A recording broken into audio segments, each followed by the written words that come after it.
coming here this morning. I would like to say thank you so much to the, I would say, our audiovisual team. I thought that was a party next door, so I was a bit worried that this session would go badly, but it was actually him playing the music, so it's great to know. But I want to introduce myself. My name is Rebecca Mass-Savarmule. I'm the Chief Science and Technology Specialist at the Department of Science Innovation, focused on hydrogen and vaccines, but I'll leave my vaccine work at the door. I want to only focus on hydrogen today.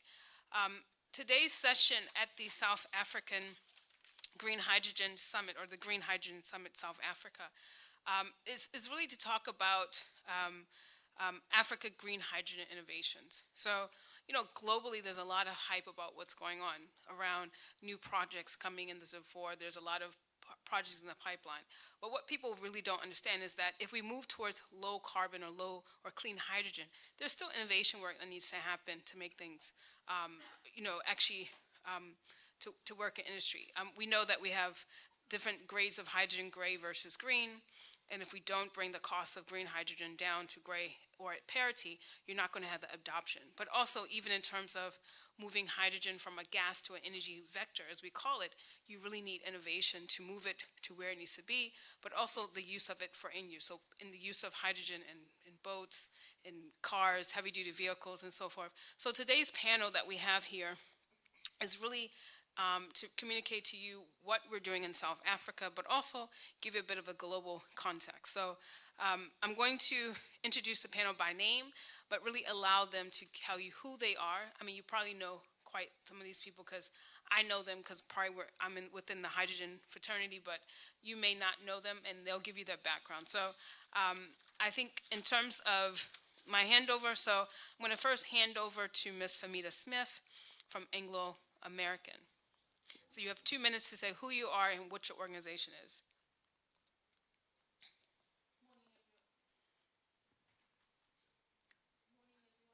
No? There we go. Morning, everyone. My name is Famita Smith, and I'm Principal Market Development at Anglo American. For those who don't know us, we're a global mining company that has a diversified portfolio. Our presence spans 5 different continents, and right here in South Africa, we actually have our platinum business, which is where I am from. Now, as the world transitions from a carbon-based economy to a green economy, we need to be very clear about what we need to do, and we need to ensure that no one is left behind. So as Anglo-American, when we design our projects and our activities, we need to ensure that we are absolutely deliberate in how we do things to ensure that we are progressing a just and inclusive energy transition. Now, our strategy as a company is really driven by innovation, and it's purposeful innovation. By that, I mean, when we deliver on projects and the way we deliver in projects, we are absolutely cognizant of how the business operates in our delivery, so the performance of the business, and making sure that we align that business performance to the needs of the market. So innovation is really at the core of our company and our strategy. And through our market development strategy, as well as our future smart mining strategy, we ensure that we adopt step change innovation. And when we do this, we also ensure that we design in such a way that takes the needs of the environment as well as our surrounding communities into account. So through the session, I hope to tell you more about the work that we do, as well as the outcomes that we have achieved thus far in the green hydrogen economy. We have been very active in this space for almost 2 decades, and our focus has really been from 3 different perspectives. The first one is in decarbonizing our own operations. The second is around growing markets for our metals. And the third one is really to ensure that everything we do is done in a manner that we facilitate a just energy transition beyond the borders of our mine. Thank you. Thank you. Can we have a round of applause for that? So now we have Mr. Vivian Naidu. He's from Turner and Townsend. You're going to do less than 2 minutes to explain who you are and your organization. Great, thank you You very decide much. which portion you give to your organization yourself. So, thank you very much, Rebecca, and good morning, everyone. Sorry, it's been a run from the airport this morning, so thank you very much. Vivian Naidu from a company called Turner and Townsend. Turner and Townsend is over 75 years in existence.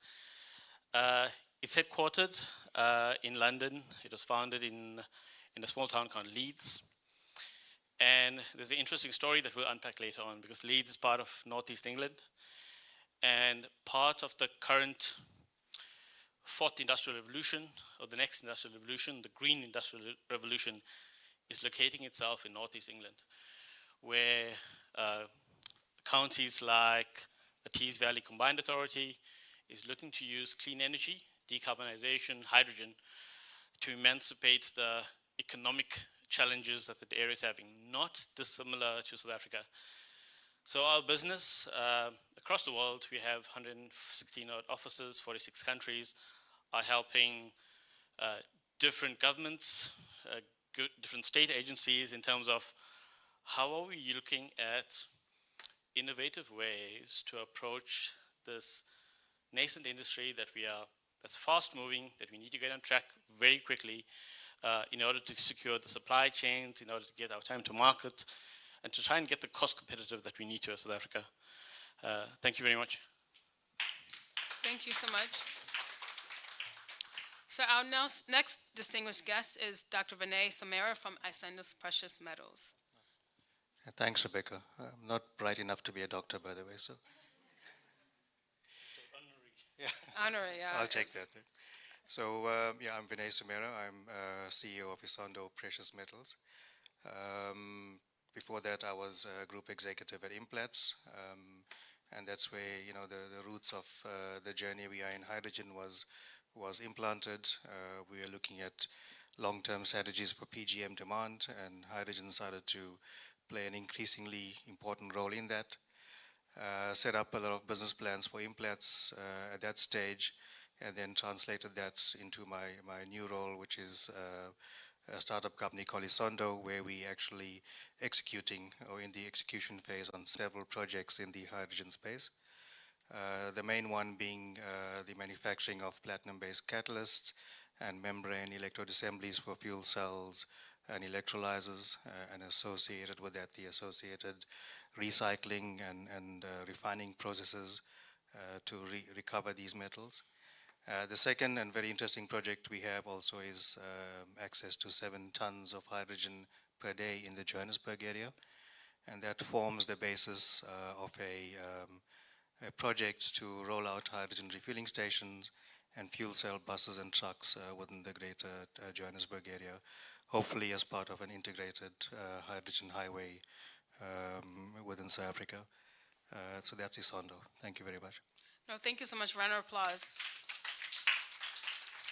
And then just to show that we are looking towards partnerships and we're not always looking inward towards South Africa, we have Ms. Ninka Hamman from Impact Hydrogen, Netherlands. Yes, thank you very much. Yes, Nienke Homan, I used to be a regional minister in the northern Netherlands, and then we had earthquakes due to the natural gas mining, and it really damaged our houses, so we wanted to transform our industries to, well, give the good example and get rid of the natural gas usage. So that was quite hard because, well, we heated our houses, the industry was based on it, the chemical industry was based on it, so we had to transform it and make a roadmap together, and we were in a hurry. And we did it in a way, actually, that was actually an integrated approach. And it was very successful, and I love to share some of those, well, ways of working with you, also what we learned and could do better. And after being a regional minister for 7 years, I found out actually that this value chain approach and working together with small and medium enterprises, with science and innovations, that it really accelerated the transition. and made it a social transition. And that's actually why we founded Impact Hydrogen, and we now organize hydrogen value chains, not only the technical, but also the social ones, well, several places in the world, on the African continent, but also in Europe, of course, in the Netherlands, but for example, also in Spain. And well, love working here. So nice to meet you all, and it's a pleasure to be here. Well, thank you so much. A round of applause. And last but not least, Ms. Zanele Mavuso Mbata from Bambili Energy. Good morning, everybody. I'm Zanele. I am the CEO of Bambili Energy. Bambili Energy, we are a company supporting our customers in the energy transition using fuel cell systems. And so at a practical level, that means we work with our customers as they look to have energy security by using fuel cell systems because of their high reliability to power up their built environment. And we're also looking to work in the mobility space. We are very much all about smart partnerships, both on the technology side. And on the technology side, we're very proud of the fact that we are commercializing South African IP in terms of MEAs, which is a strategic component, a subcomponent in fuel cell systems, and working with international partners for the rest of the system. And also on the mobility side, rolling out fuel cell buses and trucks in the next 2 years or so to ensure that we transition on the mobility side as well. Thank you. No, thank you so much, Danella. So now we're going to get to, I would say, the most interesting part of the session. Globally, I believe close to 40 countries have published hydrogen strategies. And this is latest from the IEA Hydrogen Report, encompassing about 80% of the global emissions. So, but one thing you notice when you look at the different strategies, if you do a review, most of those strategies always talk to the importance of skills and innovation as part of ensuring that the hydrogen economy occurs. And likely in South Africa, we also have aspirations around innovation. These go back to 2007, 2008, when we first published the National Hydrogen Research Development Innovation Strategy. And really, the point of around discussions, I would say that a lot of discussions don't necessarily actually ever hover around the role of innovation, probably in the South African market. So we're looking at the fact that innovation is important. You've heard from different stakeholders. We've shown that we have homegrown talent and innovation in the African continent and also South Africa. But today's discussion is really around what are those hurdles that we face that could, which can stop us from going from technology concept to validation to certification to actual commercialization. So today's discussions will really focus around the key levers that South Africa requires to successfully implement both the Hydrogen Society Roadmap, but also ensuring that the National System Innovation, which is made up of industry, public sector, government, and policies, can respond to these requirements. So I'm going to start with a question to Ms. Famita Smith from Anglo American. And this is going to be around work that Anglo is doing, but really around some of the work you've done in the Hydrogen Valley. So how do you think hydrogen valleys can be used to address issues of skills development and youth unemployment in South Africa? And then, but really focusing on how African nations can leverage their comparative advantage to drive innovation. Thanks, Rebecca. So I don't think I'm qualified enough to speak on the behalf of the whole of Africa. I may be opinionated enough. But what I will do is talk you through what it is that we as Anglo-American does. And that, I think, sets a great platform in terms of how others can almost emulate and, use that as a real-life, tangible example of how a green hydrogen economy can be progressed. Now, if we take Africa as a region, we are really blessed with several things. We have renewable energy resources and we have mining resources. Now, when you look at the green economy, the renewable energy resource is quite crucial in terms of the green electrons that are needed to generate green hydrogen. If you look at the minerals and metals that we mine within Africa, these are essential for everyday life. and particularly within the green hydrogen economy, things like our platinum group metals in particular play a strategic role all across the hydrogen value chain. So when we look at innovation, we look at it from different standpoints. And I'm going to talk you through a few things. The first one is, how do we make investments? So we actually introduce the concepts of innovation from the onset in terms of how we as market development within Anglo-American Platinum make investments. So what we do when it comes to the green hydrogen economy, we don't look at just a particular area. So predominantly, or historically, should I say, we always looked at investment from an R&D perspective. So here's money, how do we put it into R&D, how do we develop technology, and how do we then push this technology onto the market? Our investment strategy has changed completely. We now look at a market pull approach. We identify that green hydrogen is playing a strategic role because it plays a vital role within decarbonization. We then map out that entire ecosystem. And within that ecosystem, so everything from production, compression, storage, refueling to end-use applications, all of this we take into account, and we identify white spaces across this ecosystem. And then we identify the role that we as Anglo-American Platinum can play in closing or facilitating those white spaces. And that's where we then intentionally put our money in to look at how do we do things different. So we have what we call venture-led research. And through that, we have new ventures that looks at different types of research and how do you get that technology through that research into the market. So that's the first thing that we do. The second one is, how do we take every single dollar that we invest and ensure that we can attract 3 to 5 additional dollars into that investment. So through that opportunity, we have spun out an organization called AP Ventures.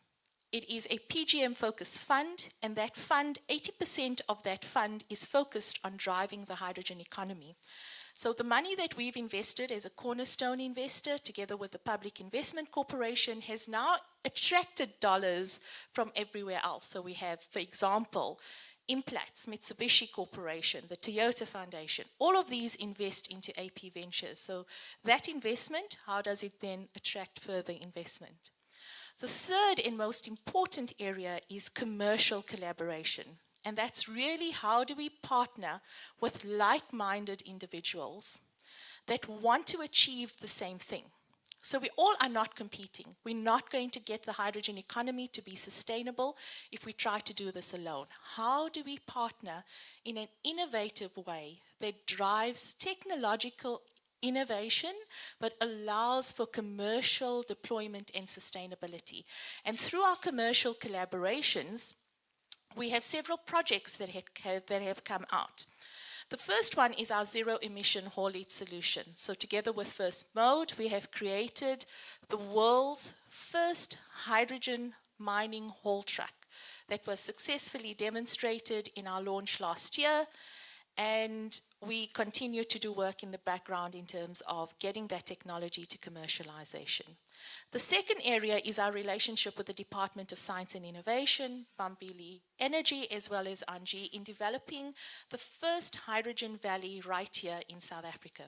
So the valley creates that platform where you can incubate projects, get like-minded partners to invest within that valley, create infrastructure at potentially lower cost to individuals who had to try to go at this alone, but in addition to that, reduce the risk all across the valley. Zanele mentioned trucks and buses. We're working together with Project Rainbow. That is a project focused on creating a hydrogen freight corridor that ranges between Limpopo, Gauteng, and KwaZulu-Natal. And that is really around how do we introduce hydrogen and fuel cell trucks and buses on the road together with the requisite refueling infrastructure that is needed. This is a partnership between ourselves, Bambili Energy, Anji, Sasol, and Total Energies. So very, very important. The work we do is not only local. What we try to do is create global impact. So through our relationship with Toyota and a taxi company called Safe Driver and Inno, in June this year, we launched a taxi demonstration that has got 200 Toyota Mirais that's used to shuttle people between the airport and Berlin corridor. And what this has really done is demonstrated how fuel cells and hydrogen can be used in light-duty mobility in the right application. So within captured fleets, this is a concept that's very important, and it only works through the collaboration. Yesterday, you would have seen the launch of the beautiful iX5 downstairs. That is our partnership with Sasol and BMW. And yet again, it's a demonstration of how partnerships can work in terms of driving this hydrogen economy and how doing things in an innovative way. So creating technologies, creating this whole innovative mindset, creating a new way of working together in collaboration can drive a sustainable economy. Thank you. Thank you, Famida. So hopefully you've heard from Anglo, it's really about partnerships, strategic ones. And you notice that when they're talking about partnerships, they talked about the Triple Helix, DSI, other government departments, other large business. But what I really love is the fact that they're partnering with SMMEs. You know, and I think if we don't bring SMEs along with us, we're really not going to make the future happen. So, and then in terms of leveraging other investments, you know, for every rand, let's raise $1. So there's even 20 times you're raising $1 versus another rand. And then last but not least, this issue of demonstrations and really the art of the possible only when you experience it. And I think that demonstration is not necessarily technical, but it's around social innovation and trying to get people to socially accept fuel cells. So thank you so much. So now I'm going to head to Vivian from Turner & Townsend. And your question is, what lessons can South Africa learn from existing valleys implemented in other countries? Thanks very much, Rebecca. So the interesting thing is that you've heard about the great success of a hydrogen valley that Anglo American is involved in. So in the research, it's both a case of what can we learn and actually what can we contribute. Because this is the thing about the South African context and where it's different from the other industries is that we have, as Rebecca said, circa 15 years of development already in the space. So we are not approaching this as novices in this area. We actually have IP, we have catalyst technologies, we have great membrane technologies that we actually want to put into the global environment. So when we look at hydrogen valleys, the concept is, as Famida mentioned, microeconomies, right? In order to surpass some of the issues around the risk sharing, the sharing of infrastructure, lowering infrastructure costs, aggregating supply and demand within localities, but the bits around demonstration plants, a bit around entrepreneurs, the supply chain. And the model that works and the model that you're seeing over and over again is around hydrogen valleys. So these hubs, these nodes of development that have been created and incubated in order to actually try and leverage the advantages that we are looking for as South Africa. We have these stated ambitions, and these are, we're talking about 3 billion rand contribution to the GDP. We're talking about, the estimates around job creation is around 14,000 up to 30,000 in the high case scenario. So it's significant contribution. But it won't happen if there's not a consolidated approach, if there's a programmatic approach to development of demand and supply and the supply chain infrastructure that needs to go with it. And that's what hydrogen valleys are about. It's about these mini economies, part of a macro ecosystem that will actually create the hydrogen economy. And this is already being progressed because DSI has actually been almost a year in discussions around operationalization of the hydrogen society roadmap and how do you develop the operating model for it. When you look around us, and I think many of you would have caught the news last week around the Biden administration, the $7 billion into 7 hubs. So the US has put great targets up there in terms of what they're trying to achieve. So just some of the numbers that came out of that announcement: $7 billion investments, 700,000 direct jobs, they're looking at 17 million tons of hydrogen production, which will, in the 2050 projections, will be 14% of the total demand of the US. The 7 hubs straddle both the East Coast, West Coast, and the Midlands area.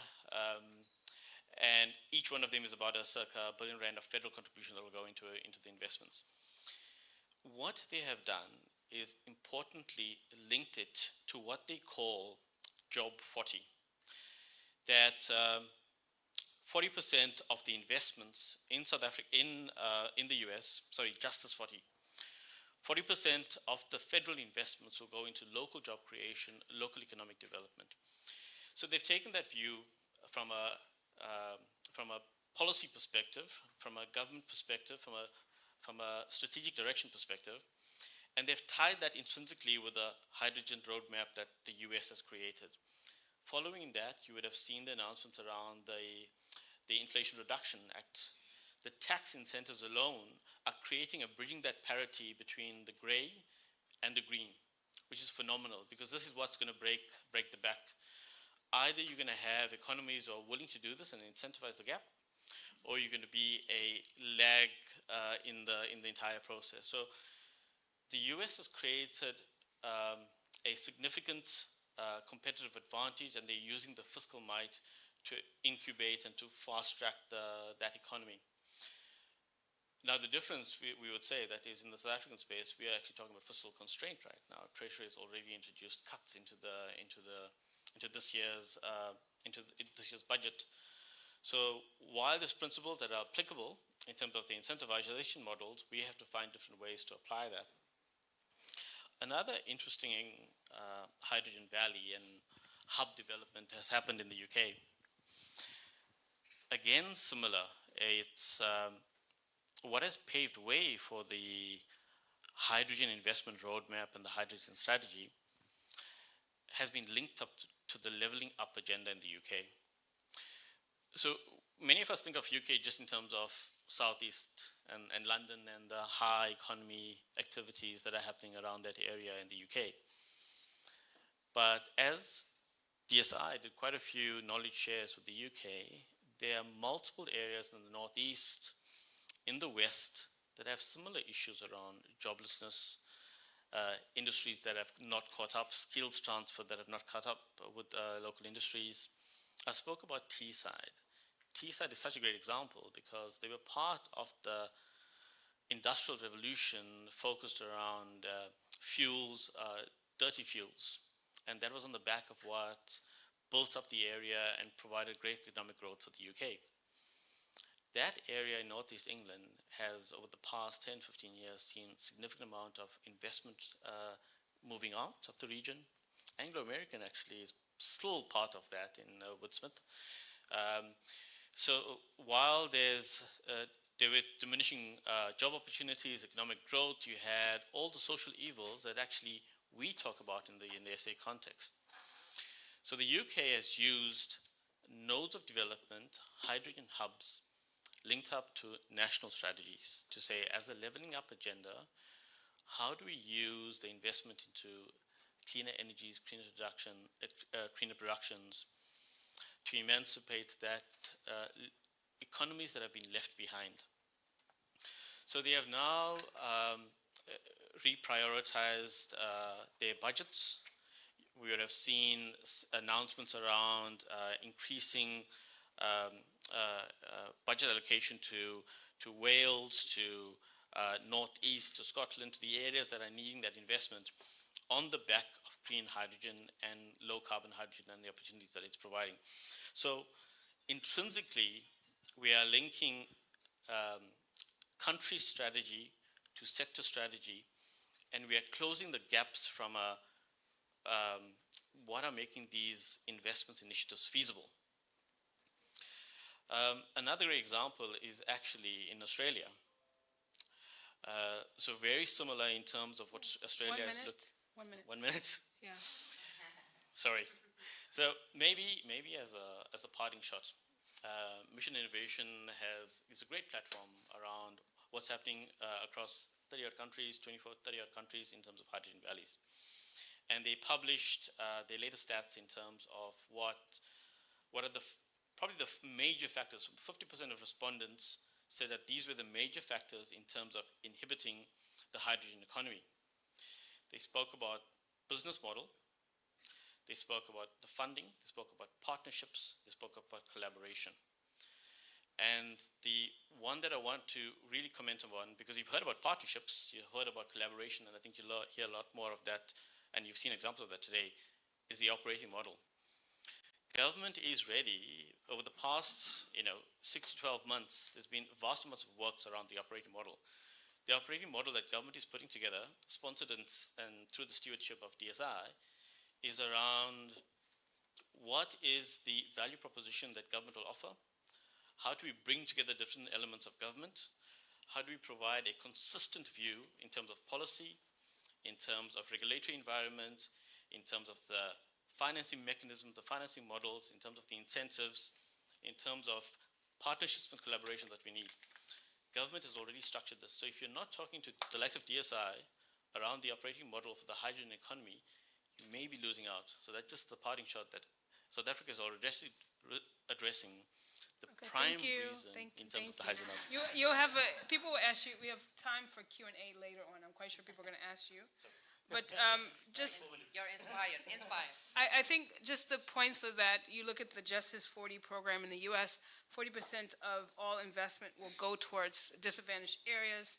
I was just at the annual merit review in the U.S. and in Washington, D.C. in June. I remember driving up the highway, and I was looking at areas which were near industrial facilities. You just see the areas a bit depressed. So I can see where there are issues, but also the leveling up agenda, trying to build areas in the UK. South Africa has our own issues, Val, as he said, other areas of the country where we have challenges. So that's some lesson I'm taking from your presentation. So Mr. Vinay Somera from Iceland's Precious Metals, your question is, how important is collaboration between African innovators with each other and the rest of the world?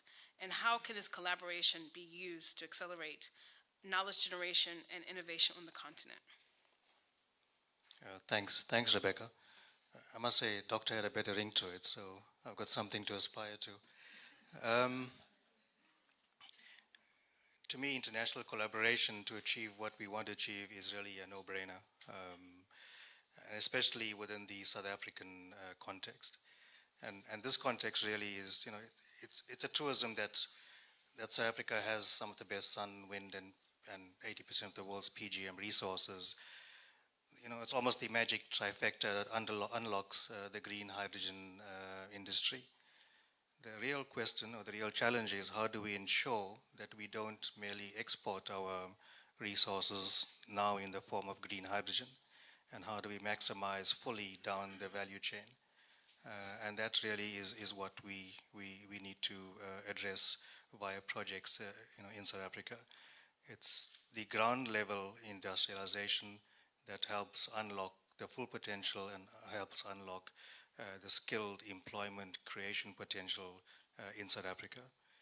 And within that context, I think the PGM resource base plays a very, very important role. Famida has already alluded to that. It's a critical role. And within even, taking that down the level as well, I think time is now of the essence. This hydrogen train, pun intended, is leaving the station. And if we're not on board as South Africa Inc., we're going to lose this massive opportunity to beneficiate and industrialize on the back of it. So time is no longer on our side. Within that context, then, the opportunity to collaborate with international partners to embed really what is best in class internationally, and then use that as the basis then to innovate further becomes of paramount importance. That's the model that Isando really has been following. We've used our collaboration with international partners, our international experts that work with us to help fast track an industrialization model within South Africa along the PGM value chain. We've utilized our experts successfully to help create what we think now is a state-of-the-art facility that's gone up at the OR Tambo Special Economic Zone. It's been a real advantage to be able to build that facility from the ground up and wrap it around our manufacturing processes. Normally it's the other way around, where you try and retrofit processes within an existing building. So we've had that reverse opportunity. Our equipment that we've designed and built now, mainly out of Germany, using international expertise, has been state of the art. The knowledge transfer to our local skill sets has been phenomenal in that process. What we're very, very excited about is our new catalyst manufacturing technology. We've taken what is best in class in the world. We've had collaborations with international companies. We've had experts, ex-Johnson Matthey, for example. We've seen Nakanishi-san is here. We've dealt quite a bit with Japanese companies like Tanaka in terms of what's best in class in catalysts that exist. And then we've innovated along that value chain to bring in improvements, mainly from the pharmaceutical industry. And we've created a new plant technology from that perspective. So we're quite excited, once we bring that into the country next year and we commission, we'll prove it in real time how collaboration together with South African innovation can produce the new best in class. The other area that is important is skills training. We've had our young interns, Jacqueline is here in the room as well, that works with our international team and our local team of experts, and then we basically transfer knowledge down into our young graduates and then help create a workforce for the future. The one area where we probably have leading 1 minute expertise to go. in the country is in the field of PGMs, and in that area, our final part of the business process is innovating along the PGM value chain, where we are setting up a recycling process and utilizing our in-house skills, in-country skills along the PGM value chain to help create new recycling and refining processes back into the PGM constituents. Thank you, Rebecca. No, thank you so much. Can we get is it your intern or your new person to raise the hand again? I think she did it so quickly. I saw it. No, thank you so much. I think we need to acknowledge that, but at the same time, I'm going to acknowledge our interns here. Where are our interns? Pumalele, Matanga, please stand up. So we see we're doing this innovation, and we always do our training. And I think it's important to acknowledge youth because, really they are the future. This economy is coming and you're going to probably be running it 10, 20 years from now. But I think, Vinay, what you said about the innovation and the whole value chain, I think was really compelling. But also I loved how you talked about the PGM recycling. So they're moving towards the circular economy, and that's really, currently I think they're saying 6 or 7% of the South African economy is circular economy, and we're trying to actually move that to double over the next 10 years. So I know we have a partner from a DSI point of view in terms of moving towards the circular economy. Thank you so much. Now we're going to have Ms. Ninka Hoffman from Impact Hydrogen. My question for you is, what role can international collaborations and partnerships play in supporting African green hydrogen innovation and scaling up projects? Well, actually, the basics are indeed, we're moving from a linear economy to a circular economy, and we all need energy. So we're very used to having energy all around, and it's actually there to help us in our daily life. And so like Familia told, of course, the wonderful example of a car and the trucks, and everyone knows that we need energy for this to keep them moving. And what we also know that there are a lot of other examples in our daily life where we need the energy for, and it's transforming the way we use it, the way it is produced. So we also have to transform the way we cooperate to find solutions to these new problems if there's not enough energy available, or it's fossil fuel based energy or raw materials. So we all have to change it. And the idea of a hydrogen valley is that you do it in a way it's local. So you have local problems and you can solve them also local. So the idea of a hydrogen valley is a geographical situation, so cooperation in a specific region. And if you look at the region, there's most of the time there's a history. And based on that history, you can see what are their specializations, what they love to do, what are the skills of the region.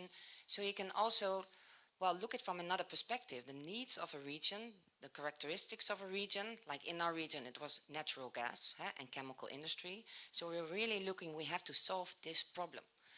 And if you look in other regions, you have specific other problems, like balancing the system or clean cooking, or so if you deep or waste too much municipality waste, if you look at this kind of problems and find a solution with green energy and perhaps also green hydrogen, then the idea of sorry, the way you can accelerate these solutions are, well, very clear, because, well, all the skills are there to make that change. So that's actually what the, well, the wonderful component of Hydrogen Valley is. If you have specific skills and needs in a region, you can transform quite easy. Well, see what kind of information you need to train these people, and also use it in this region. And the nice one is, for example, if we look at the trucks and the cars, they are needed all over the world. If we look at, for example, well, clean cooking, this is needed all over the world. So this afternoon we will launch a hydrogen cooker. It's a little bit secret, but and this is based on needs on a specific region, and people want to find solutions, and we have to find the solutions in new ways of cooperating. So, for example, the high cooker, if you, well, we want to develop it here in South Africa. We want to see if we can have some skills development on that part, and therefore we saw, well, there's not always in every region enough information to see how we can, well, change that skills that are already there to hydrogen skills. So perhaps we also have to look for an easy way to get this information to other people, instead of that everyone has to travel to a university on the other side of the country. So find solutions in gaps that give an answer to problems that are there in the region and organize it together. That's actually a new way of working. And if you, well, find, there are two ways of looking at it. From a production part, so we have a lot of energy, what can we do with it? But you can also do it from the needs of the region, and this is specifically an important part from a hydrogen approach. If you have drought, find a solution with green hydrogen, how you can contribute to closed loop system perhaps, use the water again, and not only for the hydrogen production, or make the water pumping more competitive by using it also for green hydrogen production. So looking from the needs of a region is actually a new way of working. And that's what, well, I think that's also what you do. Okay? So you have a solution to specific problems, and if you look at how can we solve that problem, that's actually more, well, then it gets closer to people. Yeah? So it's more really interacts with their life, because energy is there to make our life easier. And the nice part is, most of the time, you can, if you are very good in it, you can accelerate, make it, the solutions, well, realize them much easier and, well, quicker. And then, of course, export them to other regions where they also might have the same problems, but not the solutions and the skills. So this is actually the idea of hydrogen valleys, that they have specific characteristics all over the world. It can be chemical industry, it can be cooking, it can be waste management, it can be trucks or mining solutions, and then see if you can export them to other regions. And I think South Africa has a lot of wonderful of these niches, in which you can really accelerate if you work together. So I think one of the wonderful niches is sitting next to me. 30 seconds.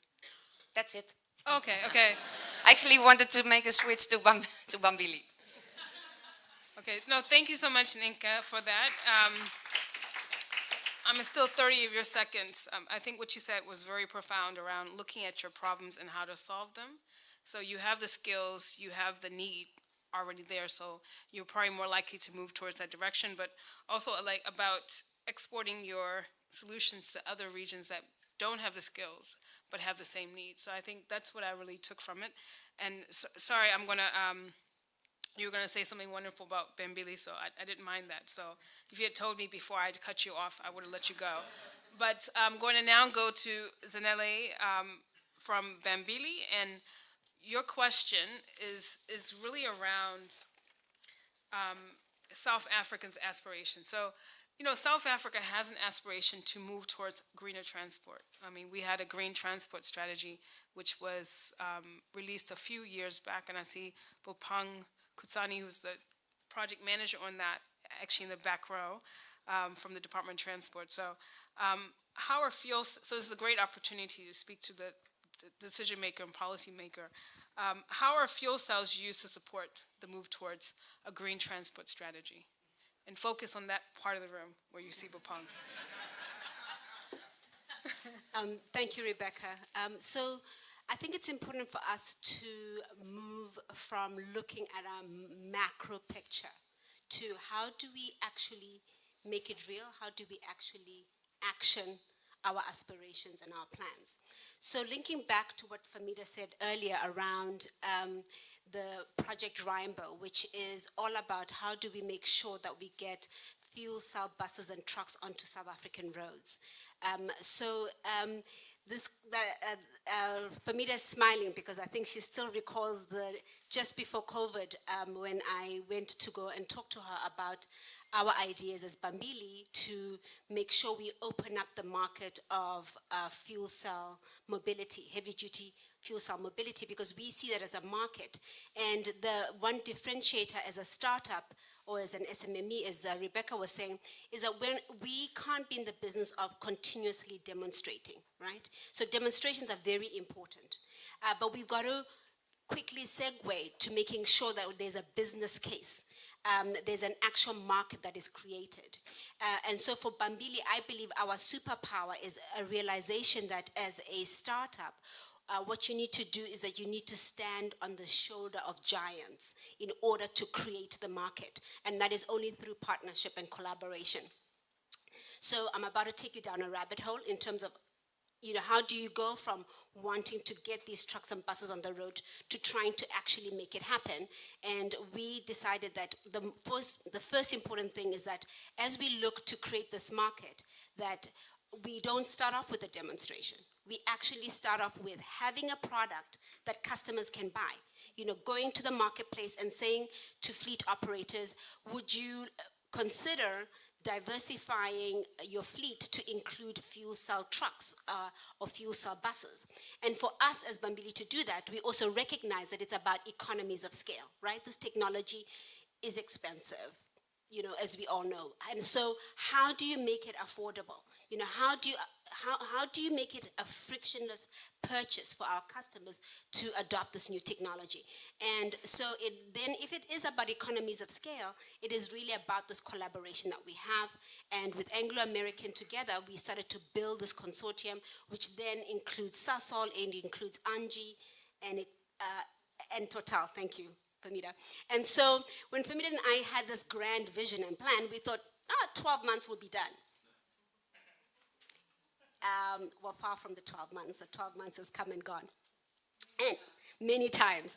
And so the journey continues, and we're making baby steps, but they're important baby steps. And we're at the point where we believe in 2025, and I can see Rebecca's already standing up and she's giving me the eye. So I'll get to the point, which is that we believe that in 2025, 2026, we will be able to offer customers in South Africa fuel cell trucks and buses that are close to the cost of diesel trucks and buses. And to solve that, we are talking to financiers to make sure that we have a blended financing model. And most importantly, we want to make sure that we localize the product. And so as Bambili, we're further working to make sure that these fuel cell buses and trucks are actually made in South Africa. Thank you. No, thank you so much. Globally, the most recent IEA report that came out said that there's a lot of discussion and hype around people exporting hydrogen, but there's very few off-takers, very few countries talking about the supply, the demand side. And I think the Hydrogen Valley and the work that you're doing, it really talks to the importance of having domestic demand for your product, not just having aspiration to export. So thank you for that. So, moving from the macro picture to buses on the ground, or fuel cell buses on the ground, and demonstrations are important, but we need to move quickly to market to allow frictionless purchasing of offtake. So it's new, you know, I took physics and we use friction in different ways, but I guess you're using it differently here this morning. And economists is how they talk. So thank you so much. So now we have a bit of time. So we started a bit late, but we have a bit of time for actual questions for the audience. So I'm going to ask someone to please come forward, and if you have any, I'm going to take about 3 questions from the audience. I think I have time for that. So anyone have any questions for our distinguished panel?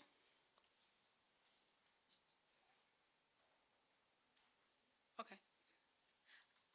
Okay, maybe.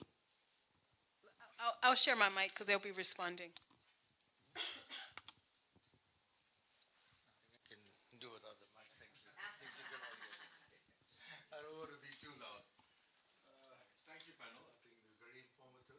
That's good use of insight from you. However, I think underlying all of the projects and the strategy that we have with regards to green hydrogen come back to skills development.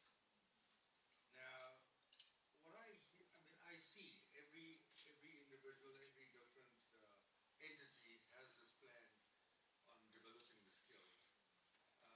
But my thinking is at this point in time is that a lot of the so-called skills development is purely academic.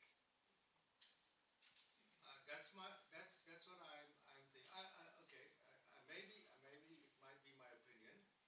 However, I'm just trying to understand what is the strategy or what is the collaboration from the academic environment to the industrial field.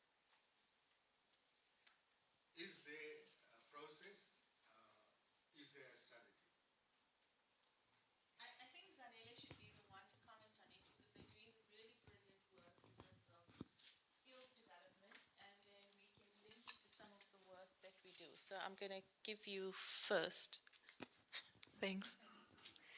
Thanks, Famida. So, in collaboration with the DSI, we demonstrated 15 fuel cell systems around different provinces in South Africa. And when you're in the process of co-developing an industry, you have to think beyond just your business. You have to think about the entire ecosystem. And part of that ecosystem is about skills. With no skills, we do not have a hydrogen economy in South Africa. And so to ensure that we can sustain and build for the future, it means we need to have those skills today, not tomorrow. And in order for us to do that, from a fuel cell manufacturing perspective, what we looked to do is work to develop a training program. With support from the DSI, we were able to work with our international technology partners to put together a fuel cell system training program. And we did it at a demonstration scale so that we could learn lessons and so that we could look to see how we could scale that up over time. So in summary, we were then able to use the demonstrations we're doing as a platform in partnership with the University of Pretoria to put together now an accredited program by the government where we can train fuel cell technicians. And 35 of those have graduated. And what we did, which was further innovation, was to take unemployed TVET graduates who had passed, who had done really well, but were unemployed. And we then did the training, and on training, we were able to achieve 90% employment today, on graduations of those graduates. Even though the industry hasn't fully built, they had the skill sets that they could be absorbed. So many important lessons in that process, but you need to walk and chew gum at the same time when you're trying to create a new industry. Thanks. We can only have a transition when everyone is part of it. So that means like the science and innovation, but also the very practical day-to-day tasks. And I think if as long as you make it very visible in what green hydrogen can help in day-to-day life and how it can contribute to the way we travel, the way we work, the way we live, the way we sleep, then people can see what their role can be. But it starts with information. If people don't know what green hydrogen is and what you can do with it, then they're unable to see their own role. So showing what you are doing, make it visible, the communication, that is one of the hardest part we learned in the Hydrogen Valley in the Northern Netherlands. Never make it too difficult, but always very practical. So it is for cooking, it is for traveling, it's gonna be part of your work, and these are the skills you might need, and please talk to us if you need more. So yes, this is also about, well, the engineers, the people that every task that is included, but it starts with communication about and information. Yeah, so it's also very important to understand that as we start demonstrating projects and we start delivering projects on the ground, we need to have the requisite skills. So the skills that Bambili has trained, the interns have already been absorbed into businesses. In terms of future projects, we actually have a plan on how do we utilize these skills that have been trained within the operation and maintenance of systems as they get onto the ground. And within the valley, the skills development is quite important. As an organization, we really pride ourselves on human capital development. And whatever we do in our organization, in terms of the projects, we look at replicating similar concepts outside of our projects, and how do we not only train our own people, but those that we are collaborating with, so that they can be absorbed in a sustainable way within our projects. I see a question in the back from Dr. Chiteme. Someone taking the mic, please?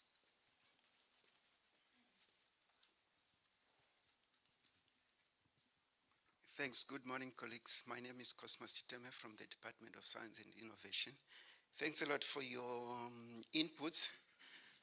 My question is, I just wanted to say, you're all from the private sector and you're all implementing projects. And I just wanted to check from your experiences, what would be two or three things that you would consider key to enabling or to enable the creation of any enabling environment or ecosystem that you think as private sector government needs to do immediately? I'm talking about in the next 6 months, that would really make a difference in your project implementation. Thanks. I can start quickly then. I think from our perspective, two key things. On our project that we have with the 7 tons of hydrogen available in Johannesburg every day, we have a huge opportunity to actually fast track deployment of hydrogen and get these buses, trucks, cars running on the roads almost immediately. We're talking more than 350 vehicles, and having it operating tomorrow is going to change the mindset and almost even leapfrog battery electric vehicles direct into hydrogen vehicles. But the enabling legislation is key. We have the hydrogen, we have the refueling technology already developed, we have the vehicle partnerships, we've almost brought in the OEMs as prepared to bring the buses and primarily trucks. But the real hold up is on the legislation to be in place to be able to run these vehicles. And so government really needs to fast track that and do that now, sooner rather than later. I think South Africa can lead that space because, if you combine the hydrogen we have, the hydrogen that Sasol has, the industrial hydrogen that's green because it's powered by solar energy, you have an intermediate solution before the longer term projects come into being. And so it's a real opportunity. The second one obviously is funding. Because we're running out of time, I'm gonna let everyone do one thing, unfortunately, so you got your 1 minute. Sorry. But I just wanna make sure everyone can go to tea break. All right, cool. So I think let's move one thing, everyone, do one thing. Sorry. Yeah, so I think knowledge is the best part to start with, because everyone has to know what does green hydrogen or sustainable energy can mean in my daily life. So information is the key. I think that's simple. Money, money, money. We need incentives. Part of that frictionless purchase means that we need to bring down the capex of the technology, and having incentives in place to do that, and also to make sure we have a very robust carbon tax to really encourage industry to make the shift. Thanks.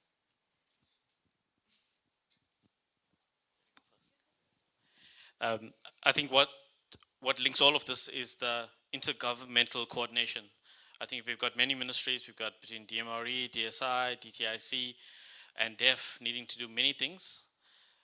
And in order to reduce those hurdles, we have to get that intergovernmental coordination going. So I'm going to take a different spin. Rather than telling you what government should do, I'm going to tell you what government is doing, and our Department of Transport representative can be supportive of what I'm saying. They are enabling us in terms of the BMW launch that you saw downstairs to be able to get the requisite approvals that's needed to drive these small fleets on the ground next year when we are able to do the fleet demonstration. So I would say, apart from what government needs to do, as industry, we need to engage and explain clearly what is needed. So really articulate what it is that we need and the benefit that we see for the country. And how do we then ensure that we work robustly together to ensure that we can get efficient delivery. So thank you to the Department of Transport. Now, on that note, I'm going to, can we get a clap for Department of Transport? So unfortunately, we are 2 minutes over, and 4 minutes over, and I want to respect your time. So I want to say thank you so much for your time and attention for over the last, I think, hour of, and then also the informative questions. Thank you so much to the panel for making your time available to the DSI as well as to the conference. And really, for those who didn't have your questions answered, the panel will be here to answer your questions and so forth. So just a round of applause also for the audience. Okay. Thank you.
We just will be starting in the next 2 minutes. And thanks to all for joining us in this most important panel of the day.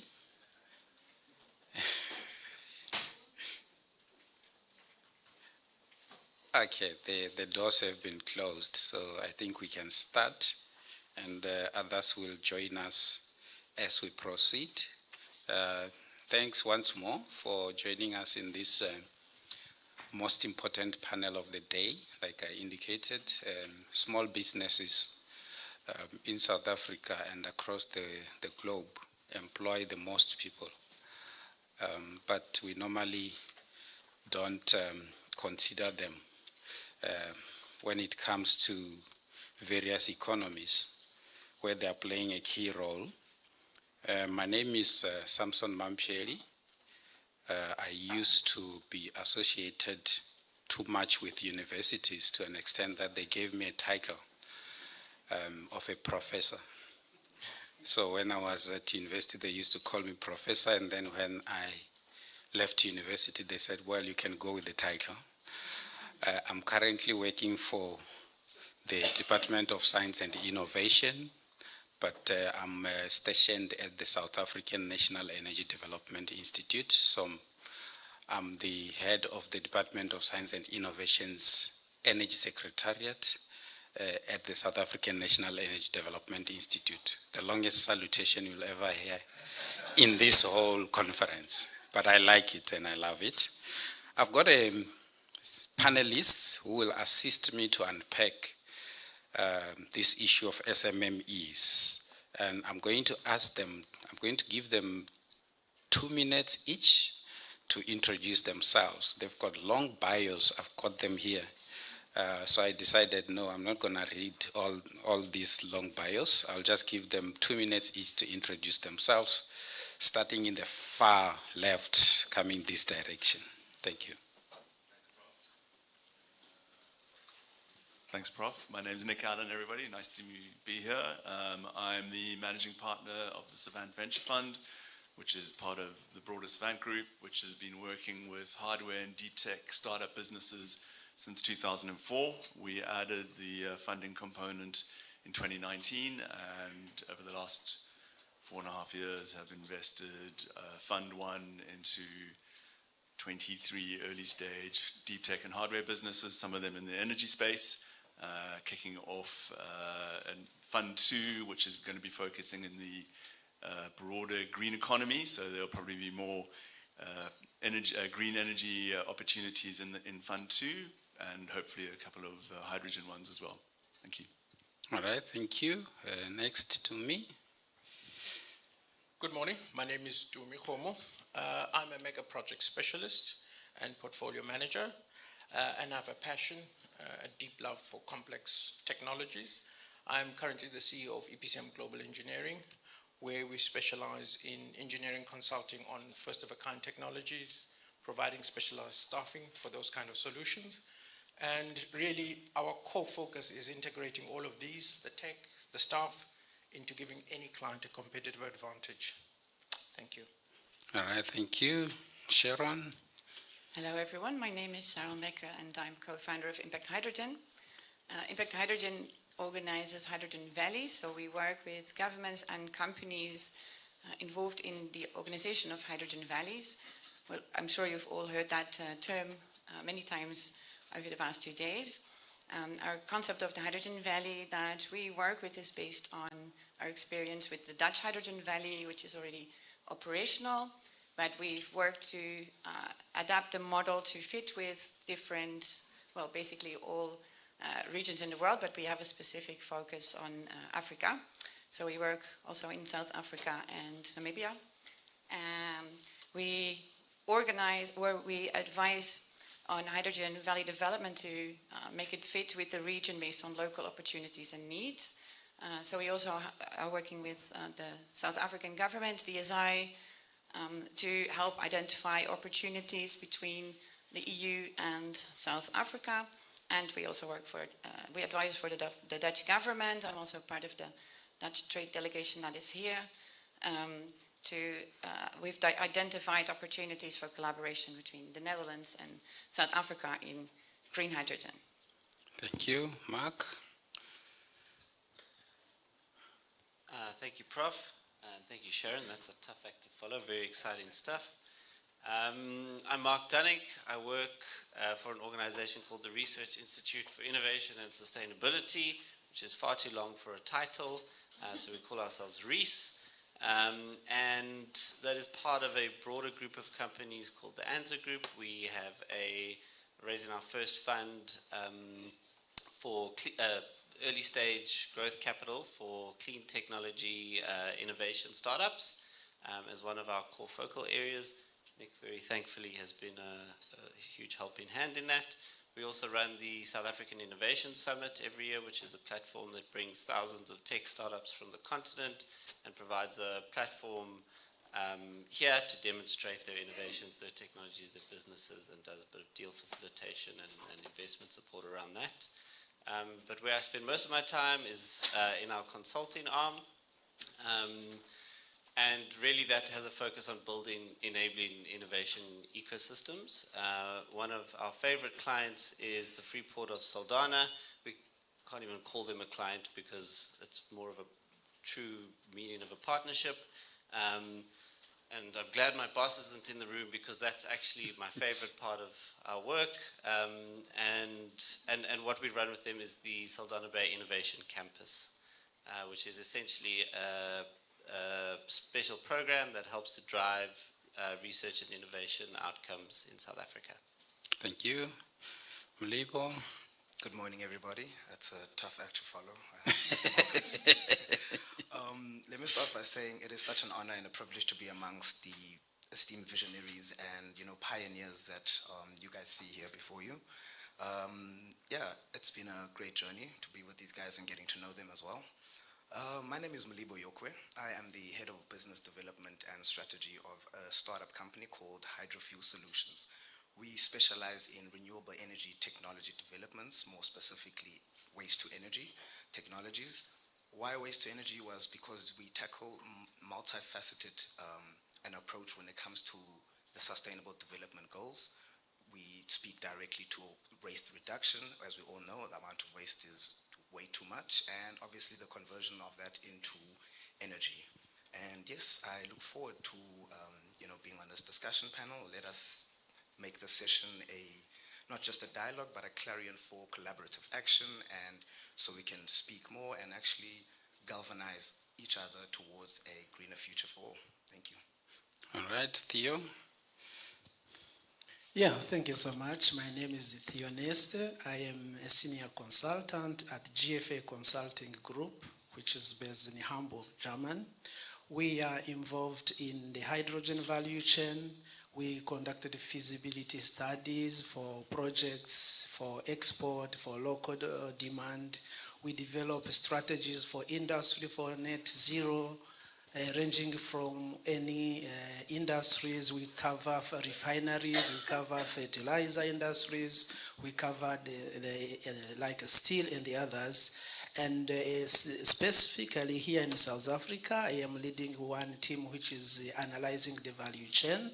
We will be presenting the results of our analysis by the end of the month in Johannesburg and in Eastern Cape, where we looked at the whole value chain from mining to the production, to the manufacturing, to renewables, and then we look at the strengths, weaknesses, opportunities, and then we also identify business opportunities in each segment, and we give some recommendations for South African companies, international companies, on how they can be engaged in the value chain. Thank you. All right, thank you. So to the audience, this is how we're going to run the panel discussion. We've got these great minds who are here. They are here for you, not for me. I'm going to ask them easy questions, and I'll leave the difficult ones to you. So I'll start and ask them the easy ones. They will respond, each a question, and then we'll go to the difficult part where you will then ask them the difficult questions. I'm going to start with you, Theo, while you still have the microphone. are there successful case studies or what we call best practices from other countries that South Africa can learn in terms of supporting SMMEs and startups in the green hydrogen value chain? Thank you, Prof. You said you are asking us the small and the easy question, but you start with the strongest one. Yes, it's difficult to say that they are best practices, because the best practices, you need some time to ensure that this is best practice.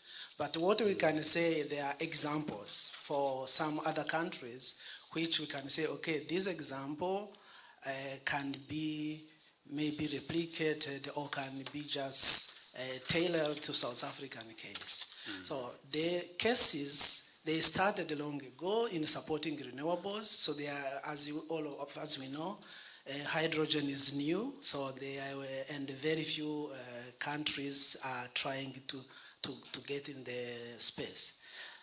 Some of the case studies we can say there are many in the US, we have in Germany like startup energy transition, we have in Norway, we have in Chile. I will give you two examples which makes sense to South Africa. One will be Startup Chile, and the second one will be Women in Clean Tech, which is from Canada. So starting from the Canada one, as the people who were here yesterday in the opening, I like the speech of the representative from SASO who said, look, the panelists were like 99% men, and there were no women.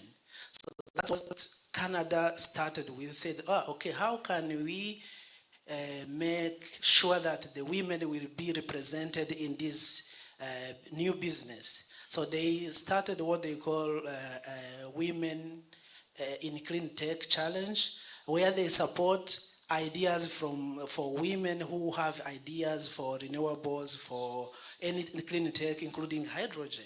So they launch calls for women ideas, where women will present their ideas, and the successful candidate will be given like a stipend for 3 years, and then you go in any facility to test your business idea in the lab. They cover your financials, the tests, and any other related costs for in the laboratory. So this is one of the, and many women have developed, and now they have moved from the business idea to the implementation of different projects. And this can be a kind of, we can look at in South Africa. Another case which is relevant for green hydrogen is the case of Startup Chile, where the project Startup Chile started long ago in 2010. It was looking into industry, and when renewable took off, then they looked in solar and wind. And recently, they are looking specifically at hydrogen. And currently, they launched a call for green hydrogen development in the country, where they say, okay, if you are international company and you associate with local company, we give you fund, and then the condition is to relocate in Chile, and then you develop a minimum of 10 megawatts electrolyzer, and then you get the government funding. And this was to boost the hydrogen production, because we have always this, do we start with the demand or do we start with the supply? But the government has given this support so that the electrolyzer manufacturers can come there. And like the first call was won by Enel together with a local company, and now they are starting 240 electrolyzer wind. And they got like $16 million, and the government is preparing other calls to support SMEs, but always the condition is that local and international work together, and the international hub to be relocated or at least represented in the country. Thank you. Thank you for that insight. Mlibo, let me come to you. So in your current experiences in the sector in South Africa, what are the experiences of the SMMEs that are trying to enter the space in terms of both the challenges and we must have, you know, the good stories or the successes as well. We are South Africa. We have very good stories to tell. Thank you. Thank you for that, Prof. When it comes to SMMEs in the market, there's multifaceted challenges, but also a plethora of opportunities when it comes to that. So I'll just give you a nuanced answer and not to be biased and be like, these are the problems only, but there's also, as you're saying, success stories. So firstly, to address the elephant in the room, it will always be, you know, the regulatory landscape. With regards to South Africa, we don't yet have a clear roadmap that stipulates where the country is actually leaning towards. Yes, we're making strides, of course, with the frameworks and gathering funding to actually support the new green hydrogen and just energy transition. But, you know, the integrated resources plan from 2019 is very much outdated and we are still awaiting the new one. So as an SMME, knowing what the future holds or how we should pivot it yourself, it becomes difficult because if you choose the pathway and then, you know, the regulations change, that definitely impacts you in a negative manner because, of course, SMMEs don't have the resources or the pulling power as large entities do to actually pivot. So obviously it'll have to be very, very strategic and dynamic for an SMME to remain impartial and dynamic in the market. The second thing would, of course, another elephant in the room, access to capital. Because of how, there's this word that I don't know how I feel about, it's called, what is it? The technology that is disruptive. Disruptive technology. There's a negative connotation towards that because yes, in the tech industry, we're like, disruptive technology, yes, that's great, it's going to go forward. But when it comes to big banks and financiers, they don't want to touch anything disruptive. They only back a horse that's already running. They don't want to start something from scratch and actually see it to fruition, obviously because they've got their KPIs and their reasons that they have to do that. So getting access to, you know, the capital funding required to take your innovations further becomes, you know, a sort of a challenge that actually holds you back in a sense. And of course, it can be frustrating at times. But that's where, obviously, perseverance and persistence has to come in. And then after that, I'd have to directly speak to, you know, global perspectives and the local challenges. As we all know, South Africa is in a great position right now when it comes to, you know, renewable energy, the sustainability goals, and we've got very, very good track record and actually a great opportunity to take it further with regards to our climate as well. And SMMEs actually learn so much from how the industry is pivoting and actually helping South Africa as a country and us move forward. But now the issue lies when it comes to actually taking all those ideas and perspective and implementing them here in South Africa because of the fact that, you know, we've got social, economical, and infrastructural issues that don't necessarily allow for us to make those strides as quickly or as soon as possible or as much as we'd like. Lastly, on this end of the spectrum, I'd like to call this one SMME is like being taken to the altar for a bridesmaid job.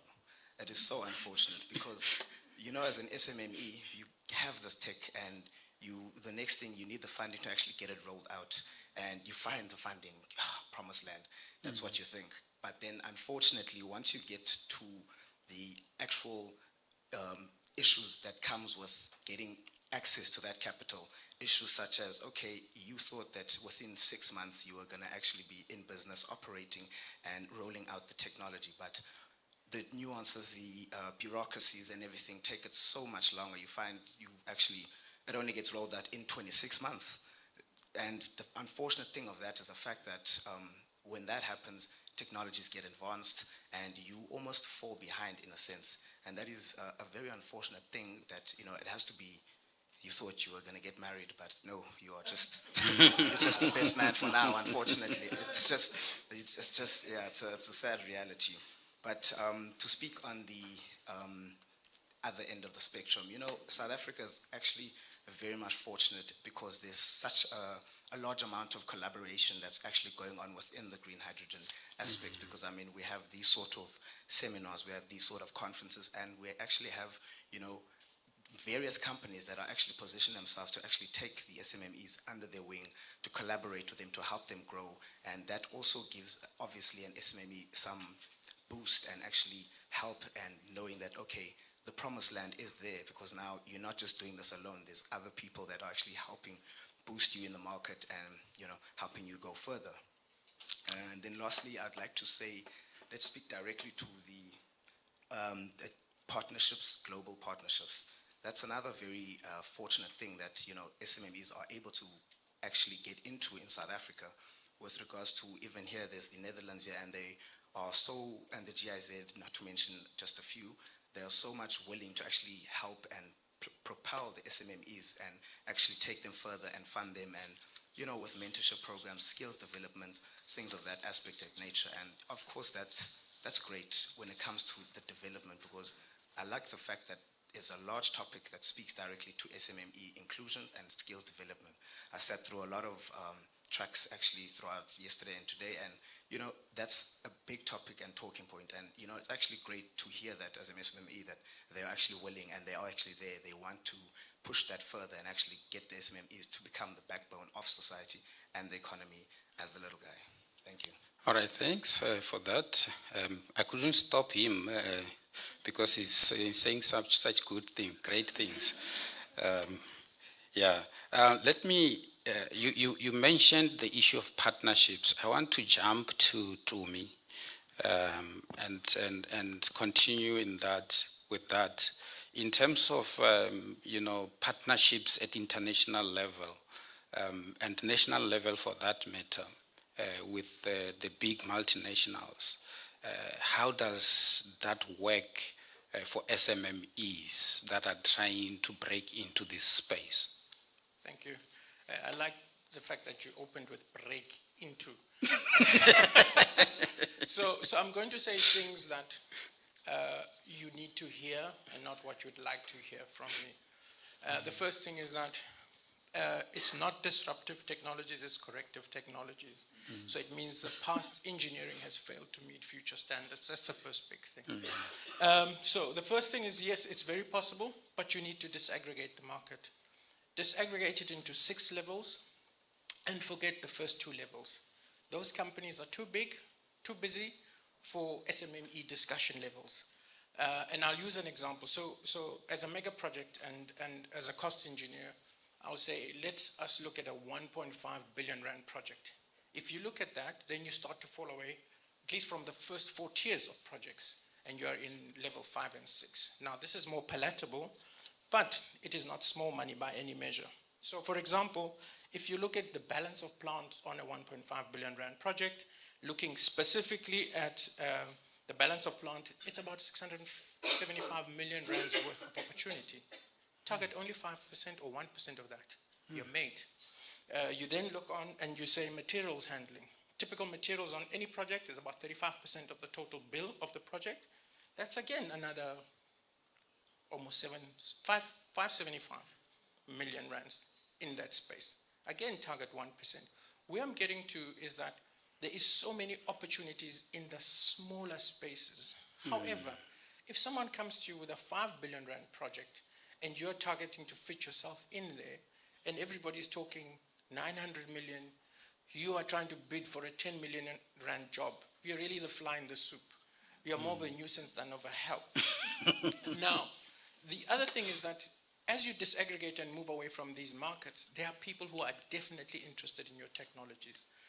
And definitely, Mlibo, one of the aspects is that the big banks also don't want to talk to small SMMEs because they're also flying the soup. But there's the Capitex, there's the J12 fund, where they are looking for projects. Don't be afraid to go look for a project in Jordan, in Iman. There are countries that are really looking at these projects and will take you seriously. That's how we became a global entity. The third one is to also look at aftermarket components. This industry is going to need aftermarket components. You need to be that role. I want to use an example here. Between the cell phone manufacturers and the ancillary product manufacturers, who do you think makes more money? You know, the screens, the protectors, and so forth and so forth. It is a massive market, but it's a market that we all ignore. And the hydrogen game should be about what space do we occupy in that role, and we should start today as opposed to later on down the line. And then the last 2 points is that there's also the maintenance regime. So the 1.5 billion rand project, in maintenance, it's only 20% of the total life cycle cost. So if you get into the maintenance role now, you then commandeer a specific role. Everybody speaks of skills, but those skills will be predominantly in the maintenance role. Who has considered that in this room? Most probably nobody. Okay? They talk about buses and vehicles. Who services these vehicles? Who maintains them? So, last but not least, it's the labor component. On a mega project of 1.5 billion, again, I still use the same measure, 20% is labor costs. Okay? And out of those labor costs, what role are you playing? What role are you playing? So many opportunities and balance of plants opportunities in consumables on sites, and that's how you grow your SMME. So the markets are there. We should just forget the big ones. Forget the annals, focus on the Pambilis, that's where the opportunities lie. So we have to turn to each other if we're hopefully going to make a global player out of ourselves. Thank you. I hope I haven't shocked you and suppressed you. Thank you to me. My DSI principals are here. I'm afraid I'm going to say I feel like starting a small business after that. and they may lose me in the process. But before I get to that thought, let me get to the challenges. Mark, what are the challenges that you have identified when you try to propel the green hydrogen or clean technology forward? And we don't just identify challenges, because if you identify a problem and you don't solve it, you become the problem yourself. But what are the solutions to those challenges as well? Well, I'm very glad I get to follow Tumi, because as you were talking there, I thought, no, Tumi, we must dream bigger than that. But I think he's absolutely right in how he sees it. So, and you mentioned from a startup's perspective that, the integrated resource plan doesn't include hydrogen. We learned yesterday from the minister that this next iteration is also not going to include green hydrogen. So this is something that is further down the line for us, right? And that's, I guess, a scary thing, but also possibly a good thing. But ultimately what we know is that in the next 5 to 10 years, green hydrogen is going to play a significant role in South Africa's energy mix. Whether we like it or not. I think most of us like it, and that's why we're here. But it's going to be here and it's going to be a reality, right? How South Africa positions itself today to be involved in that economic development is incredibly important. So we see, we see funds and public funding and private funding and discretionary funding that's available in the European context. They launched a 10 billion euro mechanism to fund R&D in green hydrogen. That's going to catalyze a further 30 million euros. Last week, the US launched a 7 billion US dollar fund to drive R&D in their country. The funding that we have as a country is significantly smaller than that. And make no mistake, these countries are competing at a technology development perspective to own the sector and to be able to and to be able to gain energy for it. Obviously for the use as well. And I think there is at least a somewhat of a shared benefit model that they see with that. But what that means for South Africa is that there's two sort of possible outcomes on the spectrum of where we can end up in this scenario 5 to 10 years from now. And that's one, where we import technology, possibly upskill people to provide maintenance and ancillary services on that, and then export power. And that is, not necessarily a terrible thing, but it is not the sort of socioeconomic development that we need as a country, right? So for us to be able to play a more meaningful role in actually developing the technologies and contributed to that space so that there's genuine SMME involvement and development and sort of tech startups that can achieve unicorn status on the continent, we have to be able to invest in R&D around this technology. And that will obviously never compete at the sort of global scale that this is done, but what we can do is be incredibly strategic around that, on which parts of the value chain do we have a competitive advantage. And that way we de-risk our national economy by being able to firstly create untold amounts of jobs rather than a limited amount that is specifically serving non-South African companies. But also grow an entire sort of technology ecosystem around that. And I think that's something that we still need to position ourselves well to get right. I mentioned earlier that I do a lot of work with the Freeport of Saldanha. So one of the initiatives we've started there is called the Clean Technology Innovation Consortium. It is essentially a mechanism that helps South African established large corporates understand what their strategic research and development needs are and what we can do locally and what we're well positioned to drive here. That is through a sort of paid membership fee. There is a layer of that works with DFIs, with grant funding mechanisms to de-risk and reduce the costs associated with that. And then that operates as an independent mechanism that brings in the research institutes, that brings in the OEMs, that brings in startups to deliver on advancing that technology so that we can actually play a role in driving this at a global level. So this is driving global level technology. And I think that is where our aspirations should be. I think that's where we need to be working towards. And I am hoping to roll up my sleeves and get us there. Thank you. Thank you so much. I'm glad you talked about research. We'll get back to that if we have time, more time at the end of the panel. Let me go to Sharon now. So you, as Impact Hydrogen, you were involved in the first EU accredited hydrogen valley in the Netherlands. In South Africa, we are busy with our own hydrogen valley, as you know, in line with the provisions of the Hydrogen Society Roadmap, starting from Limpopo all the way to KwaZulu-Natal, and most probably will extend to the Eastern Cape. The question is, what role did the SMMEs play in the Netherlands Hydrogen Valley, and what are the lessons that we can learn as South Africa as we embark in this journey in terms of bringing in the SMSs, the small, medium, micro enterprises into the picture?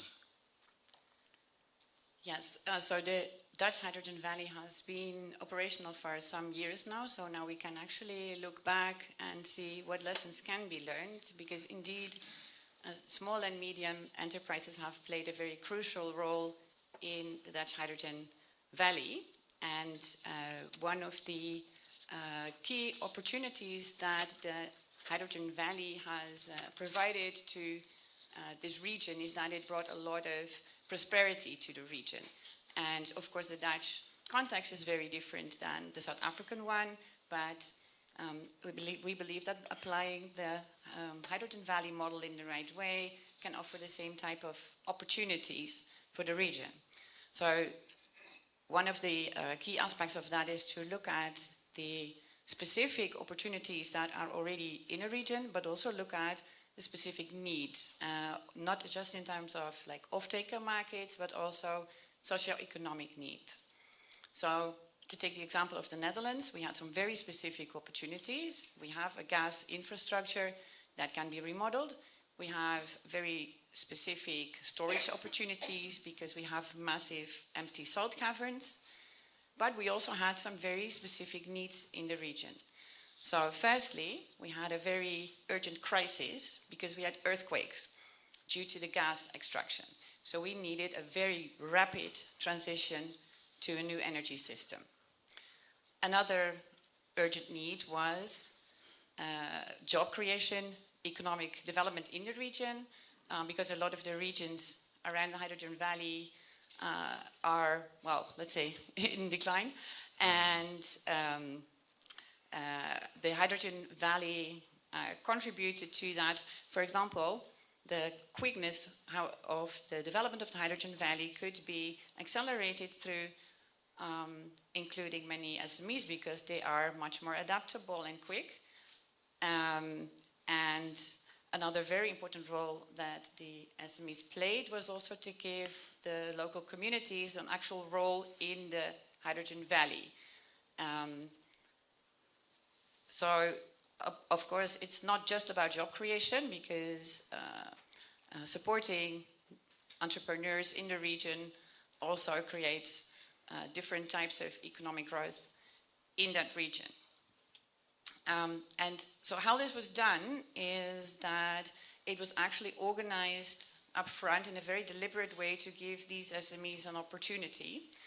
And I think that is a lesson for every Hydrogen Valley. A Hydrogen Valley does not organize itself. You need an independent entity that represents not just the stakes of the large companies or only the local government. You need all these stakes to be represented and to make this assessment of what kind of design makes sense, how can it be designed in a way that you actually seize on all these opportunities that are there to also make it a Hydrogen Valley that is sustainable in the long term, where people have a place and where SMEs support it. So we have been advocating for a hydrogen office for the different hydrogen valleys that are in development, also here in South Africa, because this office can help with creating the enabling environment in terms of, well, regulatory, this was already mentioned, access to capital. So advocate for the interest of the SMEs in that hydrogen valley, existing ones and new ones that you want to engage, invite to become part of a consortium of this whole value chain. One really important aspect of that also is, as was already mentioned, of course, education and skills building. So this is incredibly important because we hear basically every party that we speak to is that there's a concern, how are we going to get all these people ready in time, because training, educating people takes time, and SMEs do not always have the same access to education and skills building, because of course for larger companies it's much easier to set up a big training program for your own staff, whereas for SMEs that can be much more challenging.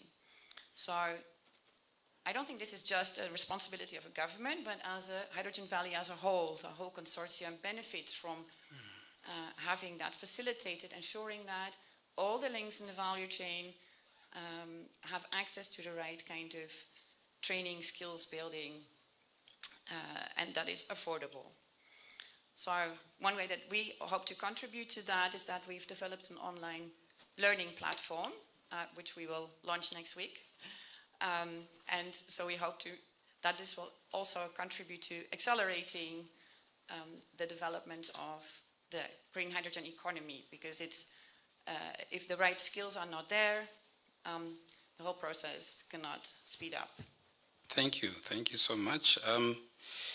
Nick, the issue of access to finance and investments, in most cases we find that investment goes to the big brothers, the big companies, and us, the small ones, who are regarded as potentially high risk. How do you assess the potential for these young and entrepreneurs or small businesses and the risks before you you invest in the green hydrogen focused kind of SMME or startup? Yeah, I think Prof, it's a very good point. Is it an SMME or startup? You know, we're an early stage venture capital investor. You know, to set us apart from anybody who's going to invest in a corporate doing something in the space, we look to invest in companies like Mlimbo's, who's, you know, innovating, doing something different and innovative and hopefully disruptive, or what's the term you used? Corrective, there you go. So, you know, obviously, you know, we've been investing in and helping and supporting early stage hardware technology and deep tech businesses for a long time. So you got all the standard things that you need to look for. You know, are you going to, you know, is your tech state of art? You know, are you going to be globally competitive? Can you take your tech and apply it elsewhere? You know, those are the fairly standard things. You know, is your team there? Blah blah. All those things are really important. I think when you start talking about the hydrogen economy and playing in the hydrogen economy, it adds a certain level of complexity, or an additional level of complexity to the decision making that you need to apply. In 2008, I worked with a UWC technology working in hydrogen electrolysis. And I remember pitching that tech to at the Innovation Fund at the time. And I think part of what I pitched was, you know, the hydrogen economy is coming. You know, we have to be part of it. You know, there's this nascent opportunity, and now we're talking 15 years later that in the next 5 to 10 years, this hydrogen economy is going to be there. So I think, you know, as an venture capital investor taking private money and putting it into businesses, my investors look for a return. They want money. They want multiples of their money to come back to them in a reasonable time frame. So if I'm investing in something that, you know, has potentially got a market in 10 years' time, I'm causing myself trouble. So the key thing that we need to look for is, do the companies that we're looking at, do they have real market opportunities? Do they have customers? And I think what this often boils down to in this kind of environment is cost. I've worked with lots of fantastic technologies, guys building world-class products with a very small niche of customers who really love what they're doing, but there's no scale opportunity. And there's no scale opportunity because they just cost too much. And I think this is one of the key areas of concern and consideration, particularly when it comes to green hydrogen. So, you know, when we're looking at the broader hydrogen economy, I think there are opportunities to look at kind of gateway drugs, if that's an analogy that helps. And I'm particularly talking about purple hydrogen as an opportunity. I don't know if I'm allowed to say that at the Green Hydrogen Summit, but I do think it's a really important component because you know, the opportunities around the hydrogen economy, around the green hydrogen space, are those downstream opportunities, those buses, those cars. You know, Sasol produces 2.5 million tons of grey hydrogen every year. If we can start reducing the amount of grey hydrogen that they produce and consume, we are starting this transition to a green hydrogen economy. But as soon as you start talking to Sasol and you say, sure, we're going to sell you green hydrogen at X times, you know, the cost of your grey hydrogen, that conversation falls apart very quickly. So the key for me is cost. Yeah, from a Savant perspective, we've invested in innovative methane technologies that are going to give you purple hydrogen at cost competitive with grey hydrogen. Those, I think, are the starting areas. So, you know, for me, we need to obviously understand that your tech is world-class, but you've got to make sure that you have a cost-competitive solution and that you have customers for your solution that are ready and willing to take your product and be able to scale that product to give you the real impact that you're looking for. Thank you so much. I'm going to open for questions. Hamna will be moving with the roving mic. feel free to raise your hand and ask any of these panelists a question. Don't ask me a question. Yeah, so there's the first one, and be straightforward, and then the second one there. We've got about 12 minutes, so let's be quick. Yeah, here. Yes.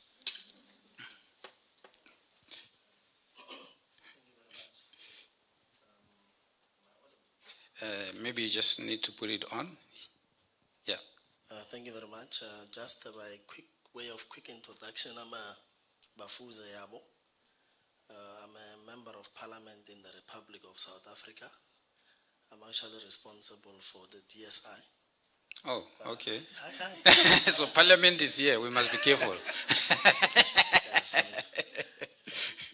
it might be career limiting, so I must be short. Jokes aside, I think I will ask questions that, as a legislator, will allow us to think outside the box in as far as framing the law for this particular space, renewable energy, etc.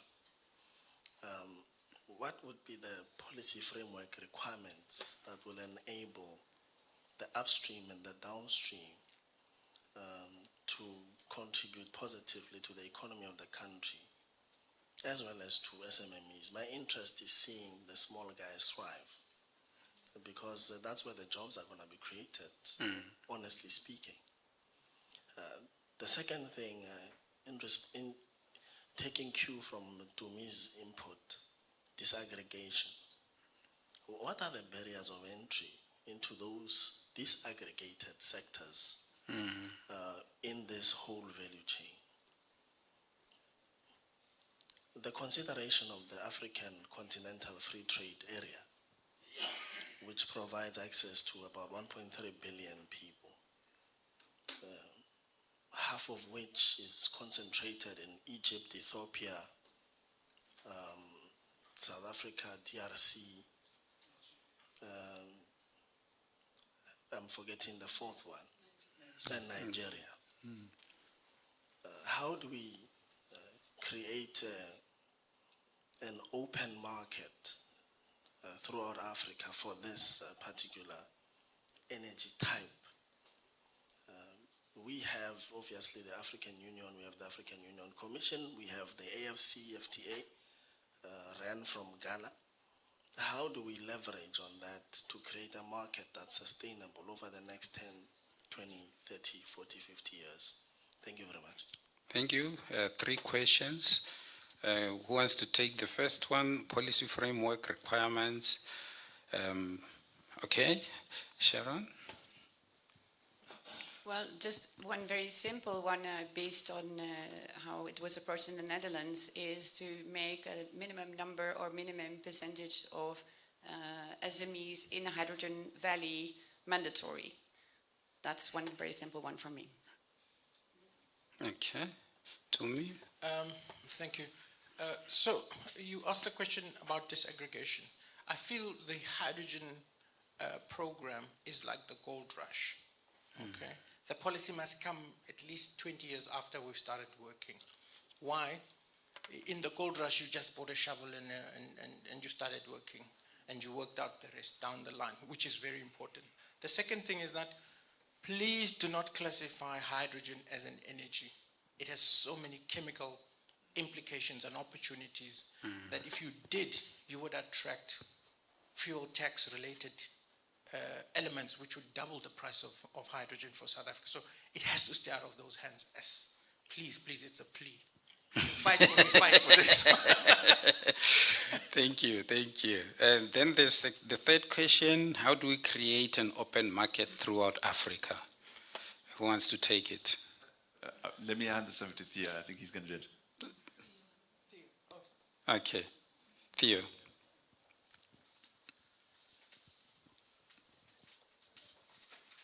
Yeah, thank you so much. For the market in Africa, as I said at the beginning, we analyzed the business PTX business opportunities in South Africa and market potential.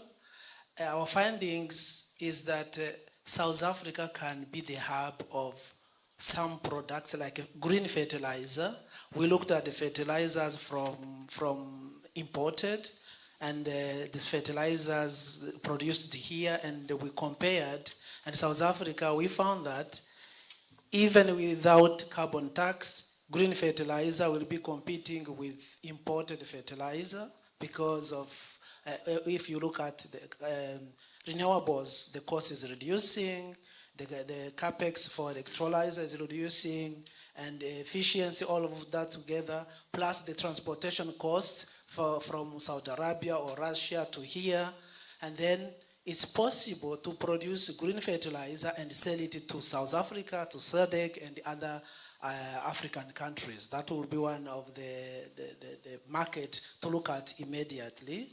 The other market which was discussed yesterday is the bunker fuels, because this is a market which is there. Whatever you like or not like, IMO says there is this regulation to have this amount of 5%, 10%. So it's not about the price now, it's about the regulation. So this quantity has to be made available at the South African border, and this is an opportunity for anybody who will be involved in the business. And the SMEs will have a lot of chances because there are a lot to do in desalination, in supplying equipment, in doing maintenance and operation, as you said, and many others. So not looking at the bigger ones, but there is starting point, and then SMEs can grow. Once you have put your foot in, you can grow. All right, thank you. There's a second question. There was another hand somewhere there. While you're going there, let me just add to that answer to say the Minister of Electricity, when he was doing his presentation, he talked a lot about collaboration, and he showed the entire map of Africa. And if we collaborate as Africans, then we can take advantage of the 1-point-something billion people population that we have in the continent. We're left with about 5 minutes. If you can be brief with your question, and if any of the panelists who will answer can be brief as well. I don't like stopping people because this is a very interesting topic, but I'm sure we will remain in the room and continue with the discussions. Yeah. And this will be most probably the last one. Thank you. I'll be very brief. In terms of the work that has been done, I just want to get some comfort. If there's been any studies that were done around the value chain, that will allow us to know as a country where we should peg ourselves. And it also relates to the components that we could possibly localize so that then it becomes a local industry that our SMMEs develop and take advantage of. Cost competitiveness issues were raised. I'm just wondering if there are any support measures that are being contemplated so that the entry to this industry can be easier, particularly for the SMMEs. Thank you. All right. Who wants to take that?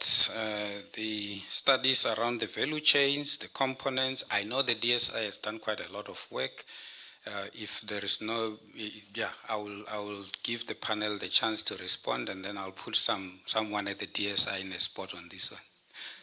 Yes, I think Malet will allow me to answer because GIZ mandated us to do the value chain analysis for the South African PTX value chain. So we are now at the stage of presenting the results. And this is planned on the 31st of this month in Johannesburg, where, as I said, we covered the value chain analysis and the potential, market potential, how many tons we can produce for different products, what are the weaknesses and strengths in each segment of the value chain, what are the opportunities for the SMEs, big companies, smaller ones, and also we come up with the job expertise, knowledge requirement in each value chain, and also the capacity building needs. And of course we built on what DSI did in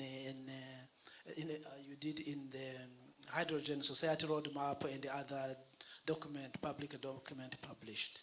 Thank you. I won't let this one go.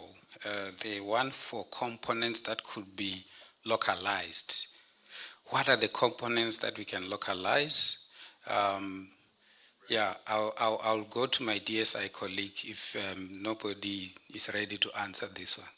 What are the components that we can localize? Okay, there are two panel members, 1 minute each. I'll pass it on, but I think it's just important to contextually understand that question, right? Is that the applications of green hydrogen are not yet fully understood. We know scientifically that it's possible to do green shipping. We know that there's a potential application for green hydrogen trucking and bunker fuels and aviation and all of that. But until we get to a point where we can make the commercial case for those applications and there's uptake, we don't know yet. We can't sort of see into the future as to where this value chain is going to drive us. So there's preliminary work that we can do that Theo's done that's brilliant in terms of understanding that, but it's something that has to be evolving and it's something we have to be responsive to. Thank you. Half a minute to me and then I'll go to Cosmos. Pretty much a lot of the components are locally available from the MEA's hyplats. So the technology is available in the country. So that's my 1 minute. The second minute is that if you develop a product, never be concerned about the price point and its competitiveness. There we saw a BMW this morning or yesterday. That car is not going to come in under 3 million. So they're not interested in whether it's cheap. No one asks the buyer how much you want to buy the car for. You price it and you put it on the market and everybody comes to the line or stands at the back of the line. Thank you. There was a hand from Cosmos. Let's take that final hand and he will make some final closing remarks on my behalf as well. Okay, thanks for the opportunity. I wanted to ask, what is purple hydrogen?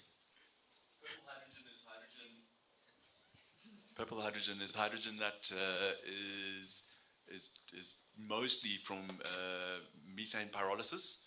So you're taking methane and you're splitting it into pure carbon, which can then be sequestered or used in biochar or whatever, and pure hydrogen. So you don't have a carbon dioxide or a global warming gas coming off your hydrogen process. So it's essentially a clean process. It's just not green hydrogen in that it doesn't come from hydrogen electrolyzers. All right. Yeah, Cosmos, if you can... We'll carry on the discussion. Yeah. Thank you so much, colleagues, for joining the panel. It was an interesting one. I can still see people with many great questions. I'll give you an opportunity to interact with them. I'm going to give Cosmos 2 minutes just to close the session on behalf of the department. All right. Thanks, Prof. I think a round of applause to our panelists and our very efficient moderator. But I think, colleagues, your inputs were very valuable. I think looking at where we are in the sector, I think what we are discussing is very relevant, sometimes challenging, but we are here to work together to address those challenges. Just to add a little bit on the last point where we are saying what can be localized. I think other than the technology components that the colleagues have already articulated on, it's on the balance of plant. We've got a very strong engineering base in South Africa, and I think it's time we start looking at the balance of plant to support the manufacturing of complete systems within that sector. And I think that's where we can actually start reducing the cost of the systems.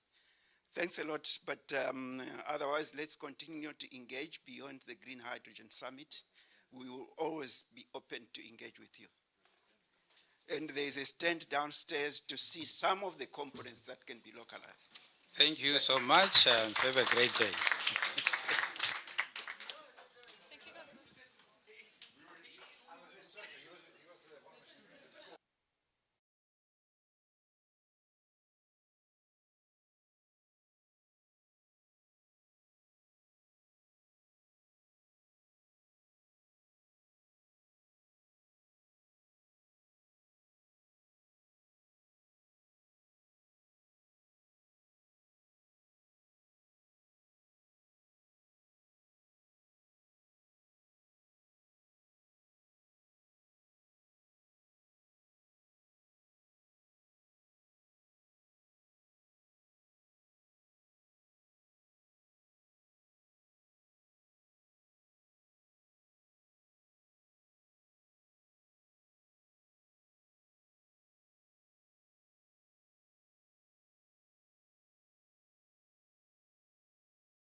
Hello, I'm Tsepiso Makwetla. I'm your moderator today. Those of you who are still hoping to join us in this session, community involvement here in Hall, it's at 11, room 11. Please come through. We're going to start the session now. So it looks like it's a nice intimate group. Do you want to move a little forward maybe, any of you, instead of sitting there at the back? I want to have a good look at all of you so that I can see if you have a skeptical response to the question I'm asking, the answers you're given. It's just all together.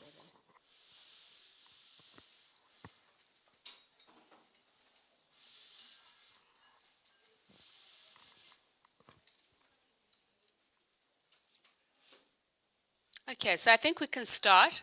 Welcome, everybody. Thank you so much for taking the time to join us. I'm sure you've attended a lot of sessions. There have been a lot of sessions that I've been part of as well, and I feel like there's a lot of maybe bureaucratic energy.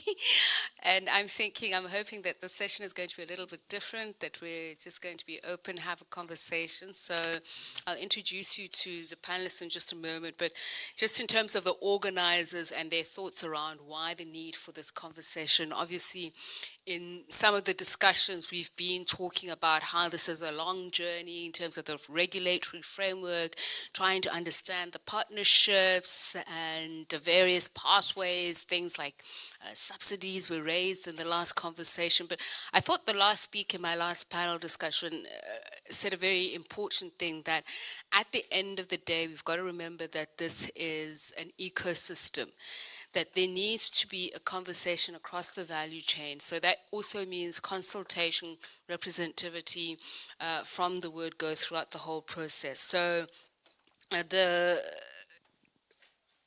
organizers were saying that we should actually talk about how communities aim to benefit from future hydrogen projects, how participation and consultation is ensured, and how agreements can be guaranteed.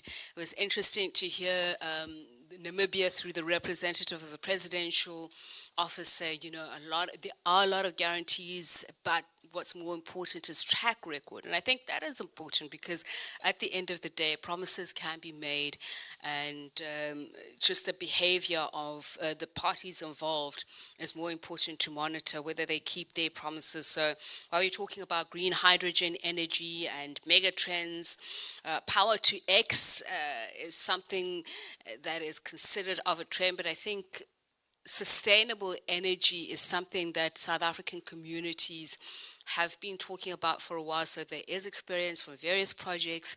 So let's just dive straight into that. Let me introduce you to my speakers, and I think they'll lay the groundwork far more adequately and just share with us experiences from their various work as well. So in no particular order, let me to Avina Jacqueline from Groundwork, Sean Mudisa from Ngada, Patrick Lakabani from Freeport Saldana, Kalnisha Singh, KD Strategies, and Melissa Fourie, Climate Lawyer, Civil Society Commissioner, and Presidential Climate Commission. So I think she's a good place to start. What do you think? We spoke about this. She has a lot of hats that she's wearing, and perhaps there's convergence in some places, divergence in others. What are the complications when we're talking about community involvement, how to ensure it? But also, I think protection is at the core of it for me, because we can draw up agreements. The question I was asking in the other panels about legal recourse, at the end of the day, when you don't have that avenue, that tool, it's somewhat of a misnomer. Hi. Yes, thank you.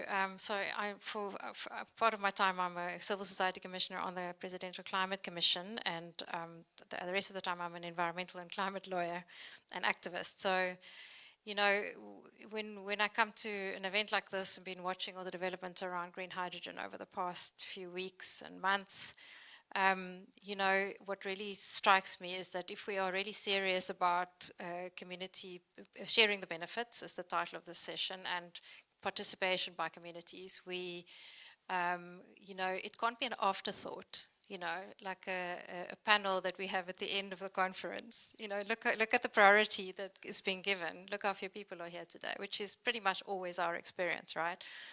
It has to really be the starting point of the conversation. You know, this is obviously a huge program for government, billions and billions of rands, and I'll talk more about that, and a huge devotion of energy and attention by government and many other stakeholders. You know, the question what we have to ask is, does it have the potential of shifting the systemic inequality and poverty and unemployment that we have? Are we able to shift the injustice that we're dealing with in our society today? Or is it just another lot of mega projects, right, that benefits a few people and you know, as much as we'd like to say it, industrialization per se does not promote justice. You know, trickle down is not enough. So, and I think it's important to note that when the PCC, the Presidential Climate Commission, last year conducted stakeholder engagement on the Just Energy Transition Investment Plan, you all know, I'm sure a lot of you will know about that. There were lots of concerns about the green hydrogen project from many stakeholders. People had many reservations about its ability to deliver justice outcomes. And many people asked, should we be using that GH2 funding for something better? Should we be funding the SAREM, the South African Renewable Energy Master Plan, better, for example? You know, and I'm sure that there are many people who, I'm hoping not the people in this room, but many people at this conference who will think of community benefits and sharing as, you know, paying a premium, setting up a community trust fund, you know, and that really isn't what this is about. This is about redesigning this entire project in a way that we can ensure benefit sharing. What green hydrogen do we actually need in this country? Building ownership and profit sharing structures, real employment with decent jobs, including for local people, and particularly enabling women to participate and removing some of the barriers for women to participate. I mean, it's a question, can this whole industry be an empowering women-led industry? Isn't that what we want to see, right? And particularly for black women. So this also requires this whole process to develop in a very transparent way, something we haven't seen to date. Including a very broad network of people in the Presidential Climate Commission developed this Just Transition Framework, which I'm sure you all keep by your bedside. It's a very important document. It's been approved by Cabinet and it sets out principles, procedural justice, distributive justice, restorative justice, that really must guide the way that we do this. Let me not hog the microphone. I've got a lot more to say. Thank you so much for that, Melissa. So maybe Kalnisha, because you're next to Melissa, let me ask you this question, because policy design and development in terms of representativity is, the problem has always been that, as you say, certain demographics, certain groupings are only brought in at the end when implementation is already underway. And if we're talking about green hydrogen energy, we're talking about a new stratosphere, but the question also arises, are we going to bring in the dead wood, the bad practices from other industries, other fuel sectors where we've seen communities suffer? So just in terms of KD strategies, can you talk to us about what your experiences have been, and are things being done differently this time around? The president saying yesterday that we need to emphasize the just part of a just transition. So, great question. At KD Strategies, we're development economists, right? So we try as far as possible to recommend economic development models in local communities to enable sort of justice outcomes. So there's two parts to the answer to this question. The first part of the answer is that prevailing modern contemporary economic models are not intended to achieve just outcomes, whichever way we look at it, right? They're fundamentally extractive. We take from this place and we make money somewhere else. It's how economies are designed and it's how economies are built. So if we intend to achieve justice outcomes out of this new industrialization, whatever that industrialization is, the foundations of our economic modeling have to be significantly different to what the prevailing economic models are. And that's a challenge for everybody, right? Because if we don't use this economic framework or this business model or this industrialization model, what do we use to prove a baseline, to prove a feasibility, and then invest in the sector? So we're a little bit at a sort of catch-22 situation in that regard. On the other hand, though, commercial actors, private sector, industrial players are fully aware of the extractive nature of their business, right? They're fully aware of this robust regulatory framework that we have in South Africa that intends to enable economic participation at the community level. And they're very aware about where to start engaging that participation in order to achieve the best economic outcome for themselves. So, I mean, the sort of cynical view is that the way that projects have been rolled out in the past and in the recent past is very much designed to enable the most profitable outcome for the private sector players. The most profitable outcome also for the public sector players, right? What's missing in the mix is the fundamental empowerment of communities. We taught a narrative in this country that there's a lack of capital, but there isn't. In this kind of industrial ecosystem, there isn't a lack of capital. It's a lack of design of how to effectively use that capital to ensure shared value creation and community participation. You know, because you were in the last session with me where, I did ask this question, but I found that the response that I got perhaps was a bit lacking in satisfaction for me, in the sense that I asked, and Silas raised a very important point, that there's leadership on these projects, right? The intention is in this particular way. And I asked the question, is it possible that there would then be ideological differences? For instance, if you look at catalytic projects, the approach thereof, and I think this is what you're raising as well, that there's this concept on the one end, but the end goal doesn't necessarily translate into that. Ravina, I just want to hear from you, especially if we're talking about international trends, how to service the local domestic market, or whether or not you're an exporter. So that some of those things do influence how we deal with communities. I'd just like to hear your thoughts on that. Yeah, there's been a lot of discussion around basically the development of international markets versus the local infrastructure and local economies. And it seems as though there's a bit of a cart before the horse approach in terms of, not just consultation with communities based on, people's free and prior and informed consent, where, people need to be consulted first, in order for development to take place, but it seems to be happening, where MOUs are being signed and then the site's already approved, and then there's consultation with community. And it's also being done without a proper SEA, for example, to see what the local livelihoods and economies are, what land users are doing. We know that the bulk of the land is not owned by the poor, as well as people who have been, previously disadvantaged through the older energy systems. So those communities still exist alongside like coal plants, etc.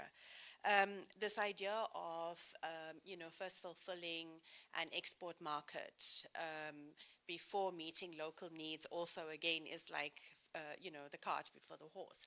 Because if you're going to have green hydrogen within the just transition context, we do need to address the issue of justice and equality and the inclusion of people in decision making. So, people who are occupying land, who are using water, are sustaining their families. And I think that a lot of the benchmarks for success are based on job creation, whereas we haven't really considered livelihoods as well, and how people are sustaining themselves. I think of concern also is regarding the investments and the money that is coming in terms of the JET IP from 319 billion rand that will be going into green hydrogen and ammonia, as well as infrastructure development, there is very little that is actually going into the social investment and inclusion. There's not much going into the actual skills development, of the communities, and then also in terms of economic diversification and innovation. And remember, innovation can be from the ground up. So unless we are having those engagements and communicating with communities, I'll just give you one little example of, we are working with the Vukani Environmental Movement, Abashlali, as well as the South Durban Community Environmental Alliance on an energy democracy project where we did install PV as well as inverters, battery, etc., for educating communities. And there's been so much interest from the communities, from women to the youth as well, in understanding how the RE works. For example, they understand a lot of the technicalities around it, once you teach people. And even those that haven't finished school have a very good understanding. And so I think we underestimate, even with our failed education system, people's ability to learn technical skills, including women in, the installation, the maintenance, the upkeep, as well as local manufacture of some of these components. So I think let's put the horse before the cart and start from the ground up. And I think it's a very important point, Patrick, and I'd like to just hear from your experiences in terms of Freeport, Saldanha. As you rightly say, Avina, we talk about indigenous knowledge systems for a reason, because it's not about formal education. How people have been interacting with the land, with the environment, is something that is historical. So, Patrick, if then we talk about investor obligations, as we've seen in South Africa, let's take the mining sector, for instance. That is a very good example of how when we talk about the environmental and social impact, as much as there are laws in place, they are not enacted in many instances. Yes, thanks for the question. So when we started off way back in 2013, one thing that, and when we developed our our risk matrix, the biggest risk that we actually listed was social unrest. And that is one thing that is still continuing in the country, that wherever you're busy with infrastructure rollout, there's this expectation from the immediate communities that they must, get the biggest slice of the pie in terms of benefits. And also, and if you look at the way special economic zones has been designed, I always say there's this peculiar funding model. Special economic zones get their funding for infrastructure from the DTIC, and then the operations, salaries and offices come from the province. But then there's that gap, what I always call, the softer mandate, which is CSI, corporate social investment, skills development, enterprise development, community empowerment. You go to the funding model and you see there's no money or resources actually set aside. And that is what I'm saying is a very peculiar system. It leaves special economic zones, industrial development zones, with the challenge of going in and fundraise and get that. Now, where we started off with was, this whole issue of empowerment of communities should not be one that is driven by corporates. Because you see, once that's the case, then corporate sets the scene. We must empower communities so that they can identify their needs and so that they can lead their empowerment process. And that is also the skew model of empowerment in this country, unfortunately. So the scene set by those, by the have-nots, by those that have, and that is the means of production. The scene should be set by communities, point number one. Point number two, we must not be afraid, to deal with the uncomfortable matters that communities come with. There is no one size fits all when it deals with communities. There is no one size fits all when you deal with empowerment, because different communities have different dynamics. So what we've done also is that from an investor perspective, we said, let us set the scene. Let us make it easy for or give them a soft landing, give our investors a soft landing by starting this whole community engagement, setting the scenes with these communities. And so when they come in and they take it further, we have laid the foundation. And that foundation was built around, a basic stakeholder analysis. Who are they? And they change by the day. Fragmentation in communities are also another dynamic. Today you talk to this group, tomorrow you talk to another group. But that comes with attitudes from corporates. The one thing that corporates, unfortunately, and that is, I'm not saying it is so, but the perception of corporates when dealing with communities thereof is a tick block exercise. It's not deliberate. So what we are saying is community engagement must be deliberate. It must be part of the ethos and the culture of the company that's leading that or assisting in that space. By doing that, you also then deal with the trust deficit.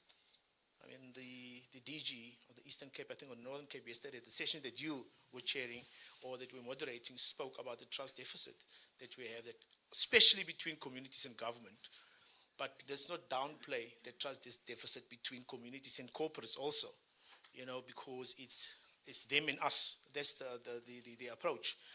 And once you're going to roll out a process that will just tick box or this, then it's failed. It's not sustainable.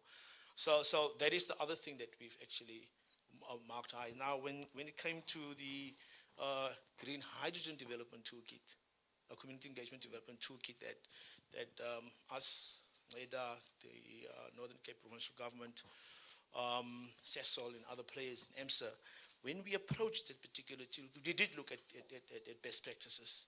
And the one area we looked into is the mining one. And lots of lessons from that, and gratefully so. Failures in that space is unfortunately what it is. And what we did is we took this model and say, this model must be something that we design so that developers in the green hydrogen space first and foremost deal with the uncertainties in communities. Because they don't know what green hydrogen is. Don't send an engineer to go and talk to green hydrogen, a chemical engineer, with our communities. It's going to be jargon. You are not going to meet each other. So that is the first and foremost, that let us address the uncertainty, the fear, and also let us manage expectations. Just as a startup, it's a point to start off with this whole conversation around, first and foremost, green hydrogen, but also how do we ensure sustainable economic engagement. Okay, we're going to go to questions in just a moment. I'm just wondering, guys, do we have another roving mic, or is this it? Okay, so I'll just use this. Okay, no, it's fine. I'm coming to you. I'm coming to you, Sean. I've not forgotten you. I just wanted to make sure. No, I don't want to. He must get off the hook. That's just all. Okay, Tim. So I want to, and I'm glad, Patrick, you raised the discussion yesterday, because one of the questions were, for instance, if we talk about hydrogen-specific support, one of the questions after the discussions were, okay, you talk about corridor investment and these nodes. Firstly, how do you define a corridor and these nodes that you're speaking about? In terms of feasibility studies, there is nothing that suggests hydrogen valleys. So you say communities are going to benefit, but where are these hydrogen valleys going to be? So is enough being done, Sean, in ensuring that everything is in place? Because I think people are also saying we don't want a pie in the sky situation where at the end of the day, pipeline is actually not going to translate into these promises. No, thank you so much, Tepiso, and to the panel members. I think from our side, the lived experience has been particularly different in the sense that we've put community development and engagement at the forefront of our conversation as we're developing. When we initiated the conversation around hydrogen in the province, we were really transitioning from just having a conversation about enabling a commercial port in the Richtersveld region and how that is going to traverse in terms of what we deem the Northern Cape industrial corridor that moves from Buku Bay into the Namakwa SEZ, traverses to Uppington and then Katu, where we have our metal cluster. And in all those instances, we've made sure that we expressly communicate with our communities indicate to them that there's various areas where there's going to be potential. And at the forefront of that, as part of the engagement when we were considering the development toolkit, we already had it at the back of our minds that you cannot leave the people who are in the core phase or who are to be the actual recipients of the products or the various opportunities behind. So we need to make sure that we give them the requisite education around what it is that is going to be happening in the areas. The second thing is you invariably train and then mustly communicate key messages around each of the nodes that and how we're positioning those. So for us, it was always consistency is a key thing, and enabling them to really be part of the journey. The whole notion around leaving people behind, we really don't believe in that. We believe that our people is what drives us to really want to transition towards this just transition from an energy perspective and the opportunities that it presents. Obviously, we are faced with the energy crisis in the country, and for the longest time, the Northern Cape has been seen as the 2%ers in any great scheme of things from a Gini coefficient perspective, as well as from a fiscus perspective. And now we have an ample opportunity where the inverse is happening, where we have 33% of the land mass, and we need to sweat the mass in order to ensure that various communities then will benefit from the initiatives that we're driving. Okay, so I'm going to take questions. Please put your hand up if you have a question to ask. No, so while we're waiting for, okay, so would you please introduce yourself, and if you want to indicate whom in particular you want to pose a question to, please do that as well. Hi, good afternoon, everybody. My name is Sean Johnston. I'm with Sustainable Futures South Africa. The panelists' comments is very interesting. You know, projects per province is going to be different. So we can't have one model. We need to have indigenous models that's developed. And I spent a lot of time with the Atlantis SEZ and drove the community processes. And conflict was one of the biggest aspects that we had to deal with. So, and then also the other point was understanding from the community side. What does green energy mean? What does hydrogen mean? What does the green economy mean? Sure. You know, and how do you take people at ground level through that process? You know, and groundwork, you guys have been busy with a lot of stuff, and historically in South Africa. So indigenous projects is going to be crucial, and the modeling. There's not going to be a Woolworths fits all kind of model. And then also the other point that's concerning as well is in your point of models, economic models.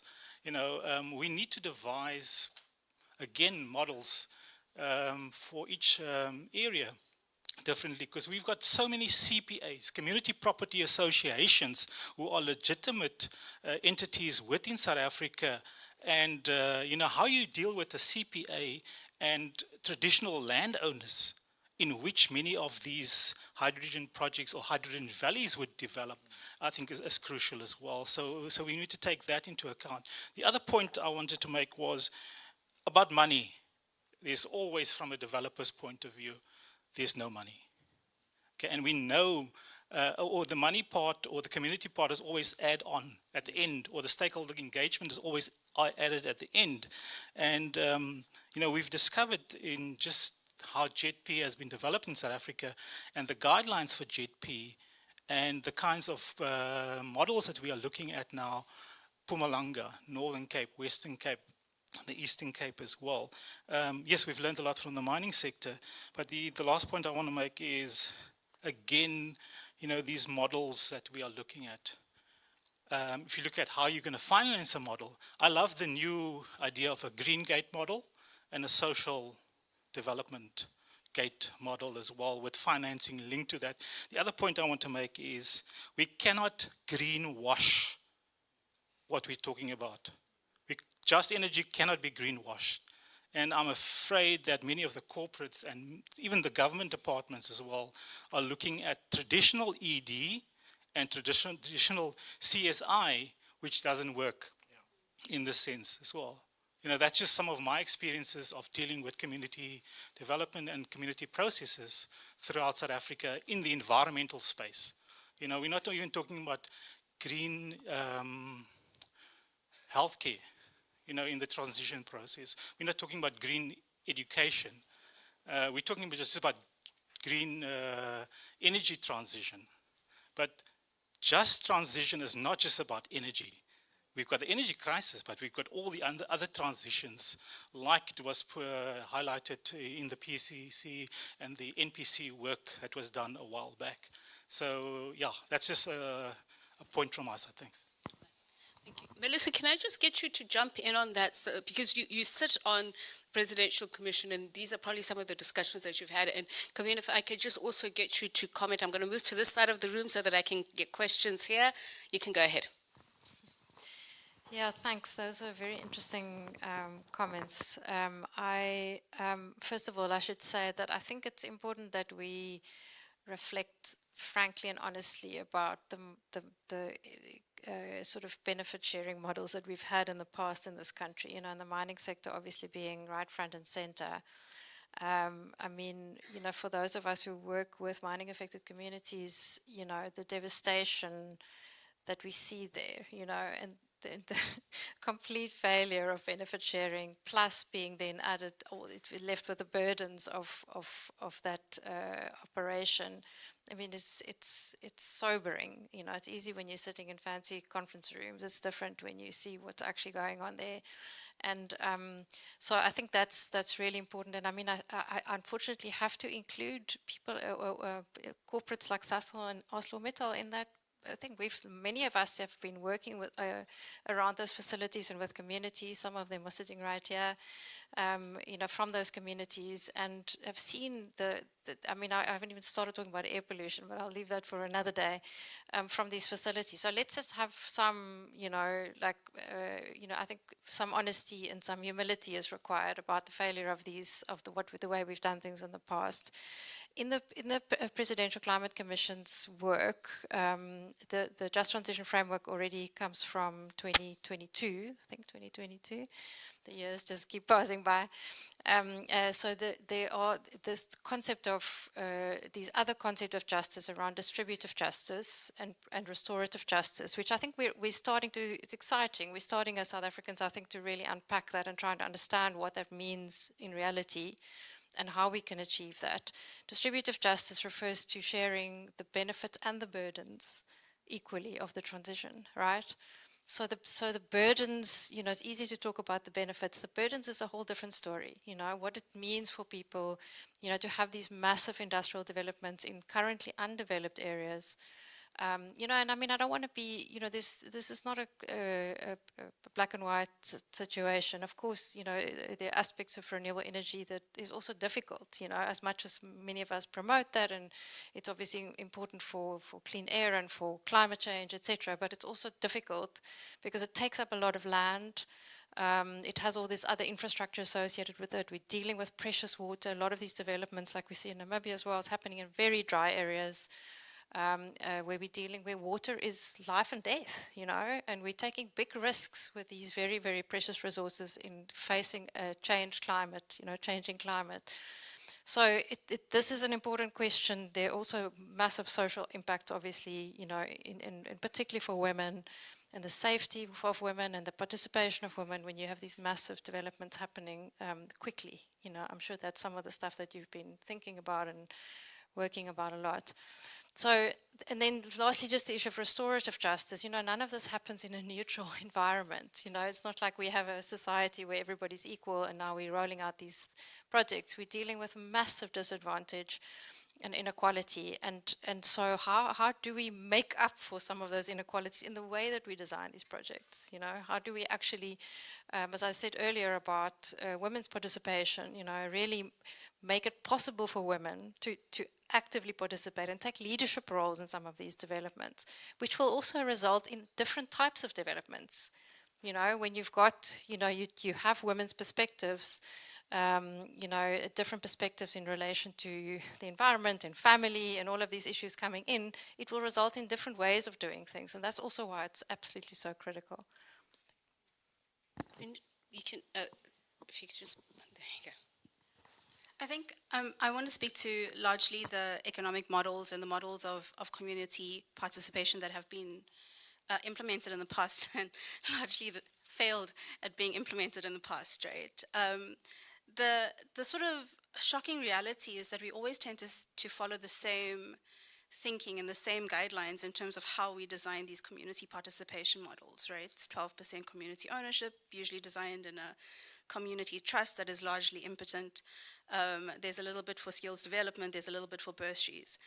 The reality of this kind of very, very ineffective ecosystem is that we have these largely underserved communities still that have for the last 10 or 12 years been recipients of fantastic bursaries from fantastic universities or channeled through fantastic universities. So we have a growing population of highly educated individuals living in underserved areas. That's probably going to change the game for all of us that are looking to develop in the coming years, right? The extent of community protest is going to be like we've never seen before, because we're not dealing with an undereducated masses anymore. We're dealing with highly educated individuals, a system that we have designed.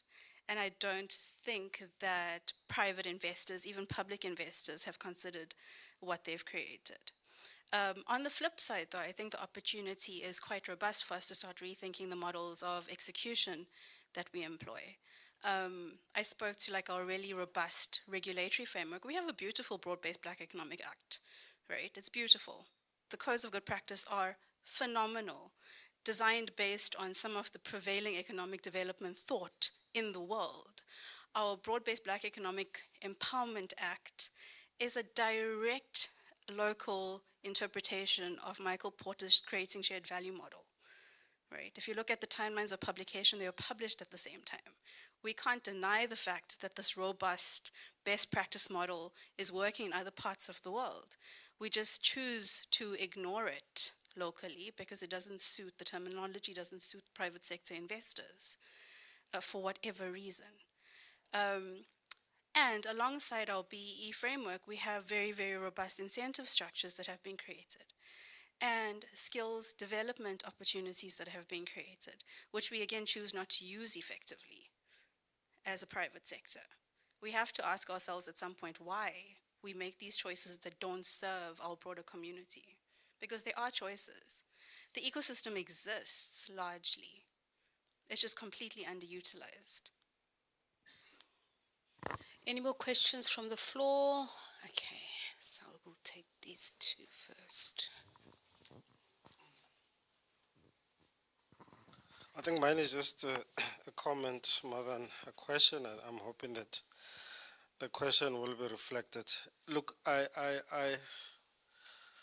coming from the Northern Cape,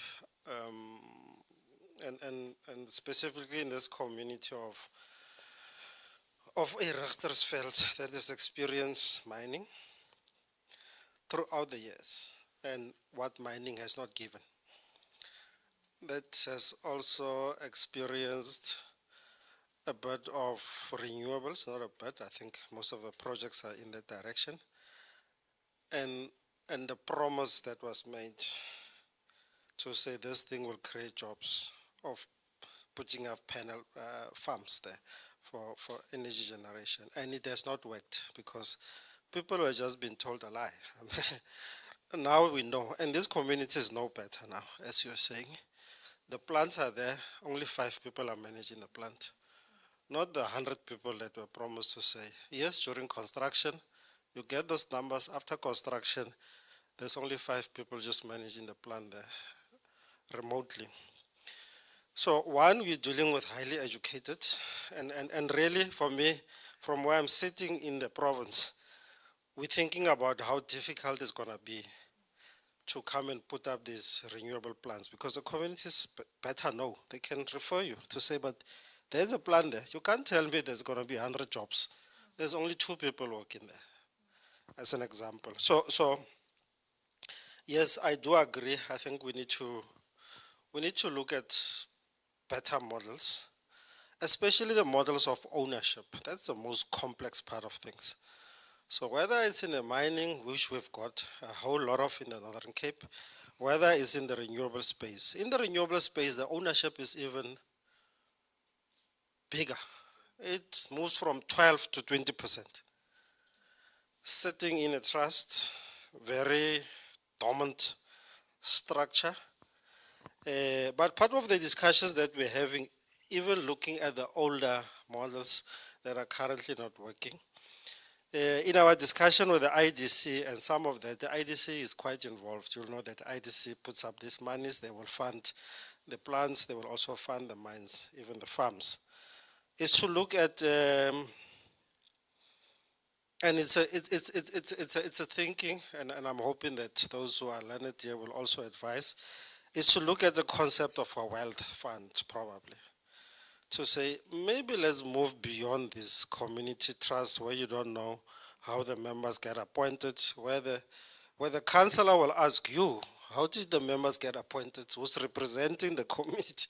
How were the directors appointed or the trustees appointed into this trust, and how do you then also choose on which projects? So we're sitting with this wealth of monies in these trusts as we speak, whether it's a Kumba one that you have, the super trust that they have there in Kuruman, and communities fighting every day. The trust sitting there takes their money, spends it and buys shares in a company that flies people. What's that got to do with the community? And as we know, these companies are not profitable. They don't even pay dividends to a very large extent. So I'm thinking and I'm listening, and maybe if people have got suggestions in terms of how to deal with this part, because with the small communities, big amount of ownership, nothing flowing into the community, how do we convert those and make sure that they actually then do benefit the communities? But going back in terms of our consultation, look, the Richtersveld community is like highly educated. They really understand. They've been involved from day one. As we speak, they are leading quite a number of the discussions into this, the areas that we want to use with them. Thanks.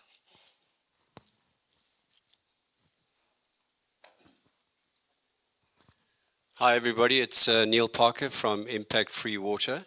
I like the comments from my two colleagues. I totally agree. The large-scale utility renewable energy projects, they essentially employ construction companies for a short period, and the operation maintenance, there's virtually zero employment.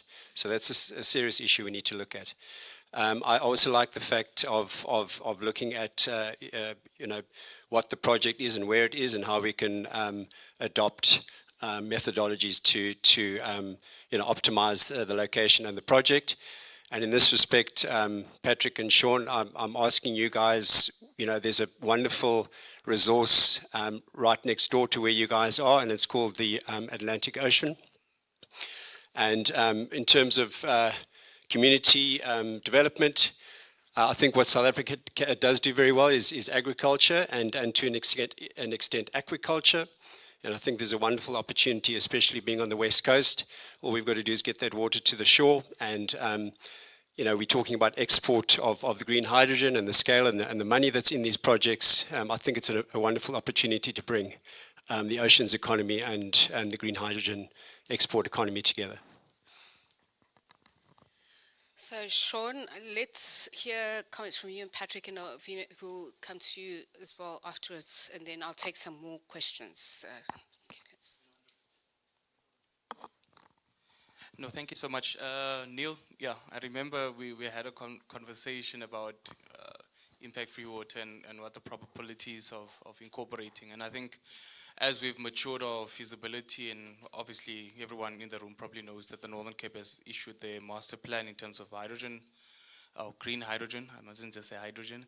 The segue in terms of the pathways of development is really spelled out in that particular document. And I think to a large extent also from a community perspective, I think a lot of the comments that have been made from a procedural justice, restorative justice perspective is one of the cornerstones that we also have embedded in the document. So we particularly think about this quite deeply because the people are really close to our hearts. We've been adopted in various areas as sons of the areas where our developments are to ensue. So We really believe that communities are to be at the forefront of all our developments, and we're doing so actively. I think in the Northern Cape, we can say we are trendsetters and pioneers in that particular direction. Thanks. Yeah, thanks. So what we're trying to do, and this is something that I always advocate, is to be pragmatic in our approach.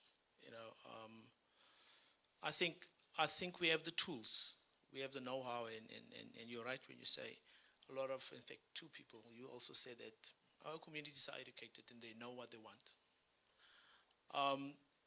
The challenge is in how do we get our corporates? Now, in this instance, we're talking about our developers, and I'm focusing now directly at developers of green hydrogen. You know, this is what brought us here at the end of the day. It has various components. You know, it's at the renewable energy side, wind or solar, which is existing currently. And I'm happy you point that out. It's existing, it's ongoing, but it has less impact than intended. You know, and the question that was talking about models, do we go along on the same model or trajectory and, you know, perpetuate the same approach that doesn't have impact? It should be no. So we must look at different models where there's ownership, where there's training, and how do we create those jobs? That's the first one. The second thing is, in the manufacturing of the electrolyzers, the unknown. You know, very few, it's like the Cecils of this world that can say, listen, we manufacture around about 2 million tons of ammonia per annum, and this is the process. The one thing that is sitting deep in me is the value chain. You know, you ask any a stakeholder within the space, from a corporate or even the public sector, show me the value chain.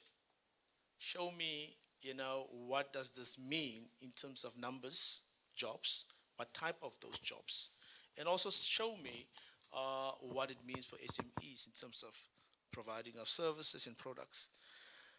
And so these things usually happen at the end. So someone said, let's put the cart where it should, the horse where it's supposed to be. And I can say where we are now, these are the unanswered questions, and these are the uncertainties that we have. I mean, if you look on the West Coast, for instance, we have a thriving fishing community. You know, that is the basis of jobs. It creates the most jobs there, followed by agriculture.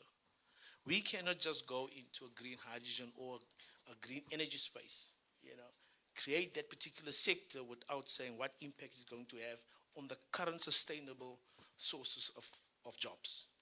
You look at the feasibilities. Feasibilities are so removed from what's currently happening. Now, from a regulatory point of view, those feasibilities should be declared not valid. And I think these are the approaches. I mean, someone spoke about different approaches to these things. We really just going into these things, we forget that, listen, we still have people, 2,000, 5,000 people working in a particular sector, and we're going to redirect our resources. That's also the other thing. You now redirect your resources that keeps up communities in a sustainable way, and you put it into new things that does not work. Okay. So, Vinit, so let's get you to, you can obviously share your comments on this, but something that I was thinking about, because the point was made earlier on about if we're talking about green hydrogen, there's still the uncertainties around what is green hydrogen, getting the community to understand that. So subsidies were mentioned in the previous conversation. So if we're talking about subsidies, then we're looking at pathways as well. And I'm thinking of India for an example. How do you decide which pathways or to get what subsidies and how much, if we're talking about cost as well? So some of these things that seem to be all up in the air, I know they're still in discussion, but if we're talking about community benefit, where does that then come in?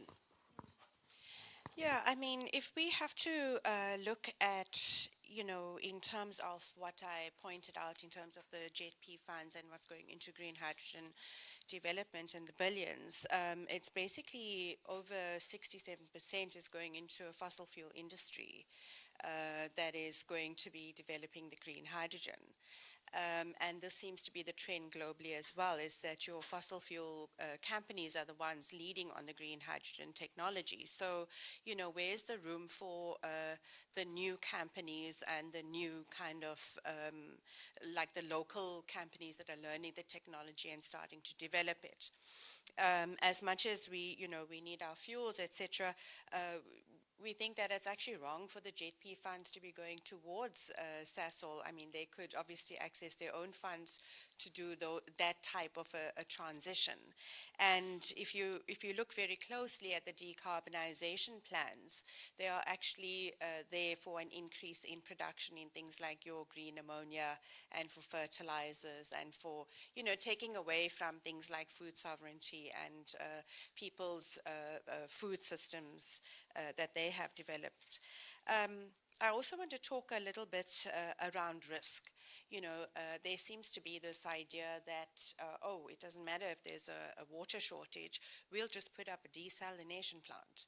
And do we actually understand what that means as well, in terms of the technology, the waste that is coming out of there, the volume of salt that will be taken out of the ocean, and what happens to some of the breeding grounds for the fish. And, there is this web of life that we are very intricately connected with. So when you remove one big part of it, like that salt content, for example, in the ocean, and you start putting back things like the nitrate and phosphate-rich waste, you start having things like algal blooms. You're going to reduce the ocean's capacity also for carbon capture, which is the largest carbon capture storage body on Earth.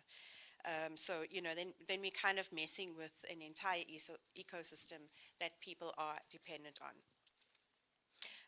There's also another issue that I wanted to raise around patents and IP. Are we developing these patents within our own countries? I know that with Mintech and UCT and, the universities are developing new technologies on electrolysis and different fuel cells, etc. But who owns the IP?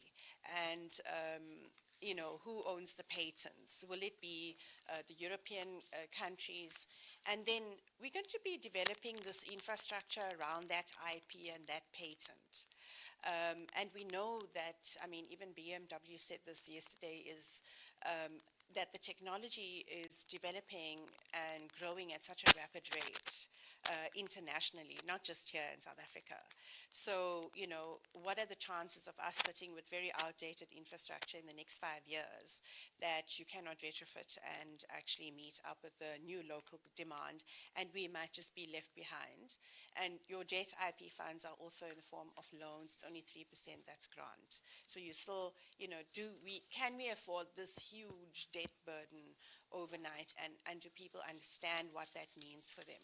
Already we have had, through our country's grey listing, we've also had slashes in our education and health sector, even our ability to kind of recover from things like flooding in Durban. The infrastructure has not been fixed, it has not been repaired.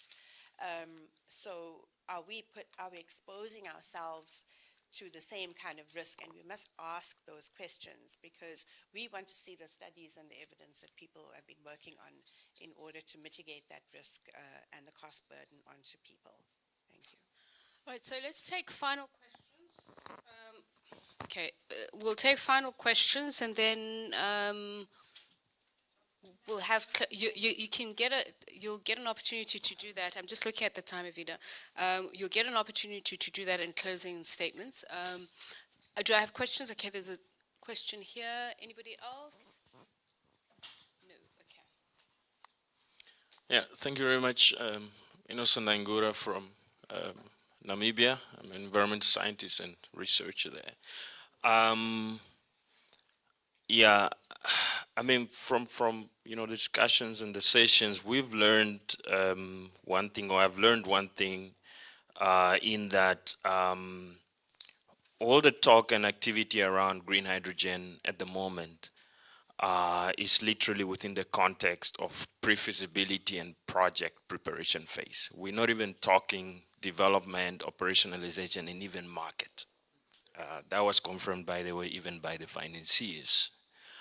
At the same time, we see that from a community level perspective, communities are already put in a position where they have had to make some sort of trade-offs between their current livelihood sources.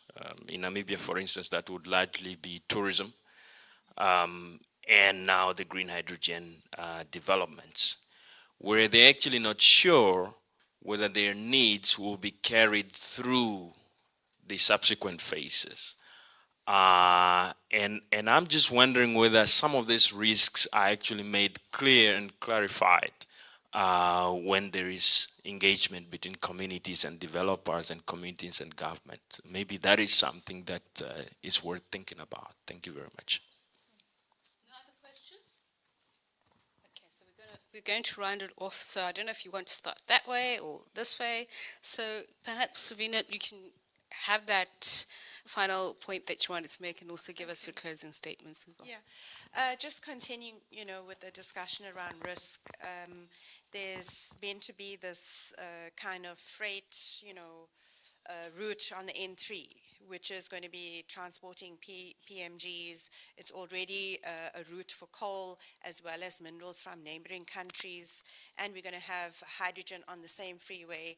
And I can tell you that the N3 is a death trap, and I don't know how long it will actually take for that freeway to be complete. So you're basically looking at cargo and freight and highly hazardous materials that are being transported on the same route as people.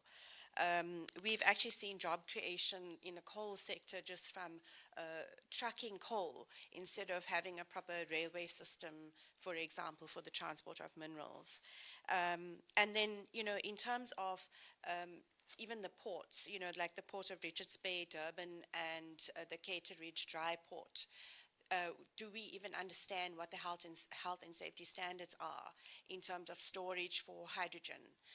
We know what it is for fuel, for kerosene, and for other chemicals, but we don't understand what the maximum capacity of the holding capacity is. We don't understand the full life cycle of greenhouse gas emissions from extraction all the way to manufacture and usage. If we're going to be exporting all of these hydrogen fuel cells, do we get them back for recharging and refueling? And what is the life cycle of this? So, if you're moving towards the zero waste economy, resource efficiencies, are we really just pushing a product that is, and creating this big market demand that people actually need it? Or is it really based on a genuine need for what people need in South Africa? And let's start with our own countries first. Thank you. All right. I think on our end, obviously the pathway that or the journey that we've embarked on, and what is key, and I really like what you were putting forward in terms of really looking at all various aspects. I know a lot of the projects are still in feasibility study phase, and for us it is critical that we look at the strategic environmental assessments as a key tool in terms of determining which areas are developable, and having sort of that as a pool to incorporate socioeconomic related activities and how communities can then be empowered with information. And at the same time, while doing that, we need to make sure that we have this particular pathway that is responsible, because if we don't do anything as well, we won't be able to decarbonize, we won't reach our net zero. I think last year at COP27 it was announced that we breached the 1.5 degree threshold already. And if we don't do anything, there is consequences that everyone will have to invariably deal with. So we need to be really quite open-minded in terms of the pathways for the development of various hydrogen projects. And I do note the issue around the corridor also on the N3. That's why we're putting our hands up as the Northern Cape with the Bochubai port and rail development that is also going to just create certain efficiencies of mobility of various commodities that will have to be, ferried out either to the global community or to whichever direction it needs to go. And we need to create those efficiencies with what we have, and also appreciate the opportunities that exist with the new initiatives that go out there. Thanks. Thank you very much. Patrick? Yes. So where we currently are, unfortunately, we are not in a good space, and that's the one thing that keeps me awake, and I think every one of us awake where we sit, because there are developers and people that obviously is pushing, this whole economy, green hydrogen economy, with all the powers and might that they have and want to accelerate this, but problem is, there's these communities that might be left behind. So from my side, the concern currently is that the biggest thing that we must do is, you alluded to technology and innovation, and that's the other challenge that we have with these empowerment things. It evolves around low skill, semi-skill, learnerships, apprenticeships, and you don't even touch the surface when it comes to technology innovation, even R&D. And I think that is the other space that we definitely have to venture in, because those IPs are these at the end of the day. So through an exercise that I had in 2014, where we were encouraging communities to register on the Department of Labor database, I noticed that people were actually afraid to even register themselves online on laptops. And we started a process of, let us establish a digital smart skill center that focuses on innovation, research and development. And we started with the innovation campus, that is inclusive of the community. Because once you start to talk about R&D, you focus the other way. You don't go to communities. That is where we must take our communities. We must introduce them and empower them in those spaces also. Melissa? I think I'd like to just pick up on the point that Avina was making about risk, and just taking a step back, looking at everything that's been said. Ultimately, and I guess this applies to Namibia and Egypt and South Africa and Morocco, other countries equally looking at all of this, is that, designing a whole new industry dependent largely on export market. I believe the term is enclave industrialization, which comes with significant risk, particularly driven by European partners, and I think there are also opportunity costs, particularly in terms of what government, as I was saying right in the beginning, what government is spending its time and energy on at the cost of what it could be spending time and energy on, and all the kind of social justice issues we're dealing in our country. And this is a risk that we're really asking ordinary people to bear. It's not happening, this risk is not happening to big corporations, it's them too, but, in terms of people able to manage that risk.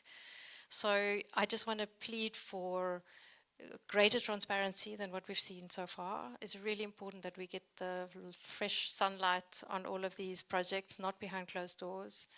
The green economy is supposed to deliver a more just and equal society, a more climate resilient society that actually, that greater equality that's supposed to help us better manage as a society this changing climate that's coming our way.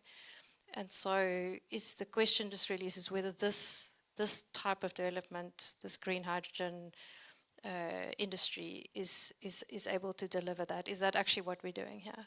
Thanks.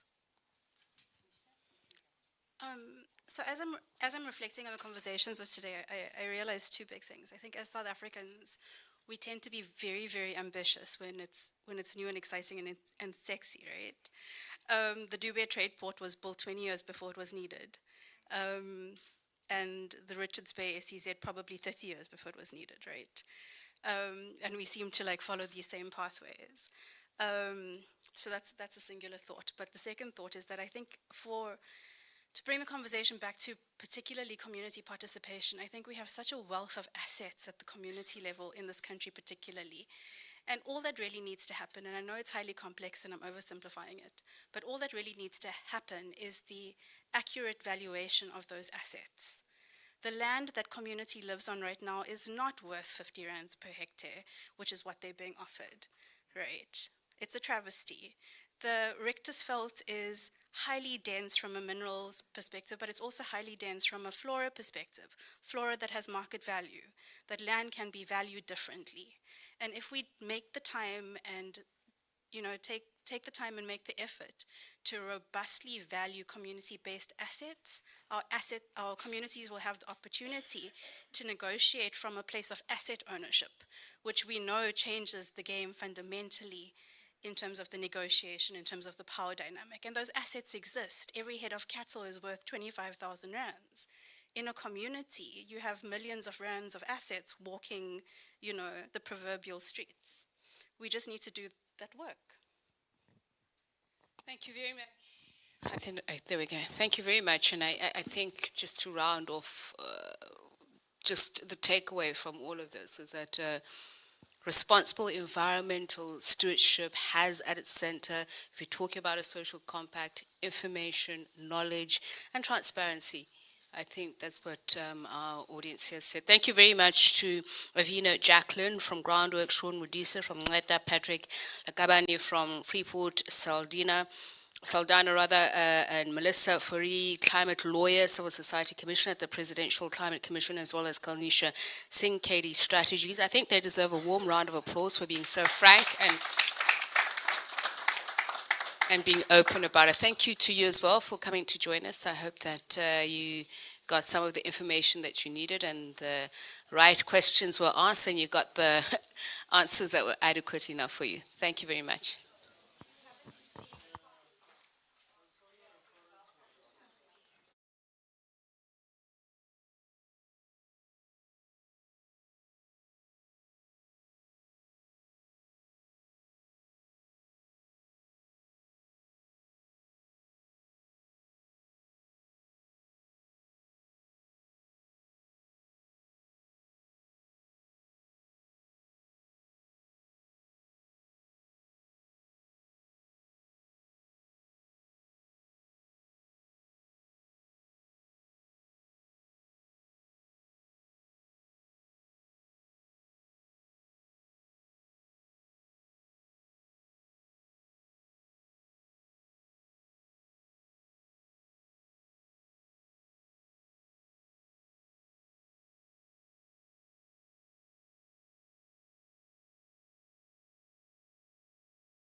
My name is Gerard Fourie. I'm the Chief Director for Green Industries at the Department of Trade and Industry. And I've been involved in this green hydrogen space for the last 2-3 years. And this is quite a steep learning curve, and it's still quite a steep learning curve. And basically, the little bit I've learned so far in this last 2-3 years, and also this conference, is to reach net zero by 2050. We have to use renewable energy to electrify as much as we can going forward. And we have to be as energy efficient as we can going forward. But that's not going to do the trick. To go the last mile, we have to use what we refer to as a power to X, or the molecules that use green hydrogen for the last hydrocarbon type fuels that we need, and for chemicals that we need. Now, I've always had this question in my mind when I look at green hydrogen is, how do you enter the market? How do you find a niche in the market? How do you build a market for yourself? How do you compete? Because it appears to be quite clear that green hydrogen as an alternative will never be able to compete one-on-one with normal hydrocarbons. So we're quite interested to understand from your team here. We've got somebody from Sasol, Ammonia, Phelan, and the IDC that will share some of their know-how, some of their research, and maybe shed some light on how they see us entering this market going forward. So what I'll do, I'll ask our panel members to just introduce themselves, give us a 2-minute on who they are and what exactly they do. And then we've got, I'll ask one specific question to each member on the topic, and then we'll open it to the floor for the questions from your side. And if there's time available, we can have sort of a semi-informal discussion about the topic. So I'll start with Sasol. Oh, you've got one. Rightwell Laksa, can you please introduce yourself? And good afternoon, everyone. Thanks, Gerard. My name is Rightwell Laksa. I am the Senior Vice President for Sasol at our Sasolburg operations, as well as our Eco-Industrial site. In Sasolburg, we produce chemicals from natural gas coming from Mozambique, as well as other chemicals that we get through our value chain with our Secunda plant. And at Eco-Industrial, we produce explosive detonators that goes into the mining industry. thank you, Rightwell. Slindile and Kobo from the IDC. Hi, everyone. Thank you for staying this late. I'm Slindile Ngobo from the IDC, and within the IDC, I'm in the Industry Planning Unit. And the role of the unit really is to bring various parties together, create an ecosystem so that opportunities can develop, whether it's at the deal development or at project development. My main focus is really in the chemicals value chain, across the whole value chain, and my interest is on sustainable chemicals, looking within the green hydrogen environment. Thank you. Adinda? Awesome. Hi, everyone. Good afternoon. It's great to see so many familiar faces. And for those who I haven't met, I'm Adinda Prella. I'm the Business Development Manager at Phelan Hydrogen.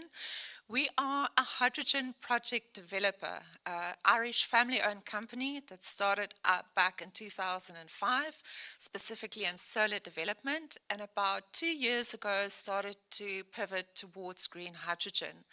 Myself, I'm super passionate about green hydrogen. The first time that I heard about green hydrogen was when I was with Freeport Saldanha. And it certainly has taken on a life of its own, and I'm really excited. It's now almost 3 years later since we heard about green hydrogen to really see how, I want to say, how markets are developing and how this is becoming a big opportunity for us. Thanks. Glenn? Good afternoon, everyone. My name's Glenn Heinrich. I head up capital allocation and mergers and acquisitions for the Omnia Group. Omnia is a listed company on the JSE. We are a global diversified chemicals company with a core focus on agricultural and mining markets. In the context of this conversation, it's quite important that we are one of the largest consumers of ammonia in the country. We've got an integrated manufacturing facility next door, our friend Sasol, in Sasolburg, where we manufacture ammonium nitrate-based fertilizers and explosives. So we play quite a pivotal role in ammonia in the country, and the shift to green ammonia will affect us, quite substantially. And our purpose as a company is to really, to create a greener future, and to take us forward off that basis. And with us, that's through our people and creating opportunity and growth, and employment, and our technology. And we've invested quite heavily in technology to help our customers through focused solution-based problems to help them move towards having less effect on the environment. So hopefully we can play a role in this conversation. Thank you very much. So I'll start with Rightwell from Sasol. Sasol is, of course, one of the big players in the economy and a big player in this space. And Rightwell, I understand that Sasol is, as a market entry in this space, you're looking at the hard-to-abate sectors. You're specifically looking at aviation fuel, green ammonia. And maybe if you can share with us, how does Sasol plan to enter this market? How do you understand you'll be able to compete in this market? And we also specifically interested if you've got information on how you will deal with sourcing green carbon going forward. Thanks, Gerrit. That's quite a loaded question. Let me try and attempt to answer it. But I think we have started hearing about green hydrogen. I think that's really the building block that Sasol has an advantage on in terms of its production capability currently. We are the largest manufacturer of grey hydrogen currently in Secunda, with our plant there producing around 2 million tons of hydrogen, and in Sasolburg around 500,000 tons of hydrogen. We currently do supply 60 to 70 tons per month to the market to air products. So we are handling hydrogen, and we have knowledge about the product. We have just commissioned a 3 megawatt solar PV plant in Sasolburg to enable us to produce green hydrogen. This 3.37 megawatts will be supplemented by a wind farm energy from Msenge in the Eastern Cape, and that will be wheeled from the Eastern Cape into the Eskom infrastructure and then used in Sasolburg. So when that project of the wind is completed, we will be producing around 3.5 to 4 tons of green hydrogen per day. So you asked how we'll enter the market. We believe by going firstly small scale and then scaling up is the best way to do it. We have started partnering with Toyota. You've heard about our partnership now with BMW and Anglo American. So the other avenue is through partnerships, because funding as well in this new developing technical landscape is going to be a challenge. So we believe that we will do it through partnerships rather than doing it ourselves. So we started with the mobility avenue of entering the market, but we're also looking at other avenues. But we will do it, in a pilot scale small scale, and then scale up. So that's the first thing. The second thing is whilst we're building the building block, we are looking at other partnerships. You might have heard about High Shift. It's a partnership that we have with a consortium in Secunda, Anatrek, as well as Linde. And we're looking at repurposing some of the equipment, plant equipment in Secunda to enable us through a 200 megawatts electrolyzer to produce sustainable aviation fuel. So that is the one project, and another project along with that same consortium with an additional company, Hydrotrek, is looking at standalone sustainable aviation fuel project. So there's one to repurpose our assets, and we're also looking at a new plant totally.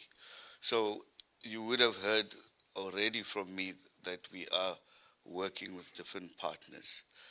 We're also working with Helder Topso to partner in a joint venture that will enable SPVs to design, build, and own assets that will produce sustainable aviation fuel. Helder Topso has technologies that complement Sasol's Fischer-Tropsch technology, and together we also produce catalyst that enables us to go from carbon source all the way to sustainable aviation fuel. So that's how we will enter. We will partner, we'll form JVs, and we'll also do a lot of piloting. I hope that answers it. But lastly, the market for all these sustainable green products still has to be developed. And on the mobility side, we need infrastructure. Air Products is going to assist us to distribute the green hydrogen to the market, but then we need infrastructure to enable users out there, trucks, vehicles, to be able to load the green hydrogen into the fuel cells. Thank you very much. If I could just have one short follow-up question on the sustainable aviation fuel. Where do you see the initial, is it the export market, or where do you see the initial market for that? It's mostly the international market. Most of the fuel will go overseas. At this stage, we are looking at the European continent specifically, and that is why we're also building that JV in that particular market. Thank you very much. You can think of follow-up questions. There will be an opportunity for follow-up after I've asked the initial questions. Adinda, Phelan has got a lot of experience in solar projects, and you indicated that in the last 2 years you're venturing into hydrogen. Maybe you can share some of your experiences in solar and give us some tips on how to apply it in hydrogen. I also understand you're an expert on, or you know a lot about the carbon border adjustments and the regulatory measures in Europe, and maybe touch on that as well. Awesome. Thanks, Gerard. I'm going to give it my best. So maybe just a good start is that today is quite a special day for the Phelan Energy Group. This is the first time that we're going public with our first facility, which is planned for Saldanha. And it will be an ammonia facility, 85,000 tons of hydrogen and about 480,000 tons of ammonia. And we are very much targeting the export market moving or in Europe. Now, I would like to explain a little bit on why are we choosing Europe and why are we choosing ammonia. Now, just so that you know, I'm an engineer and I really love lists. So I have a long list of a few things here. So every now and again, I'll have a look at it. Now, for us, when we look at ammonia, is that the global market size right now is about 200 million tons a year of ammonia production. From the market estimates that we see by 2050, it would be between 600 and 700 million tons of ammonia that will be required. Now, out of that, 2/3 of it will be low carbon ammonia. And that is where we see an opportunity as, like you mentioned, Gerard, taking our expertise in solar development and pivoting towards green hydrogen. What most of you know from the summit, and it gets repeated quite a bit, is that 70% of the cost of green hydrogen lies in the cost of renewables. So in our sense, we have the recipe for that to deliver low-cost solar and also combining it with wind and battery. But now, back to ammonia. Now, for us, we are looking at ammonia because it brings flexibility. It's still a very early stage in the market, but ammonia provides us various routes. The first one is looking at fertilizers, and I mentioned the 200 million tons of production globally. Out of that, about 85% of that goes towards fertilizer production.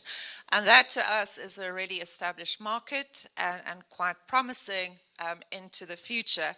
And we especially consider things such as the consumer at the end of the day.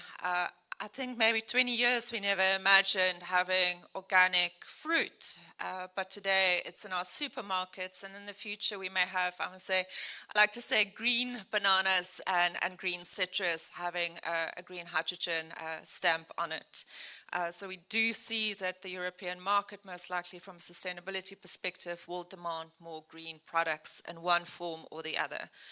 The second one that we are considering as a route is the maritime market. Now, out of that projection of 600 to 700 million tons a year of ammonia, most of the demand, the growth sits in maritime fuels.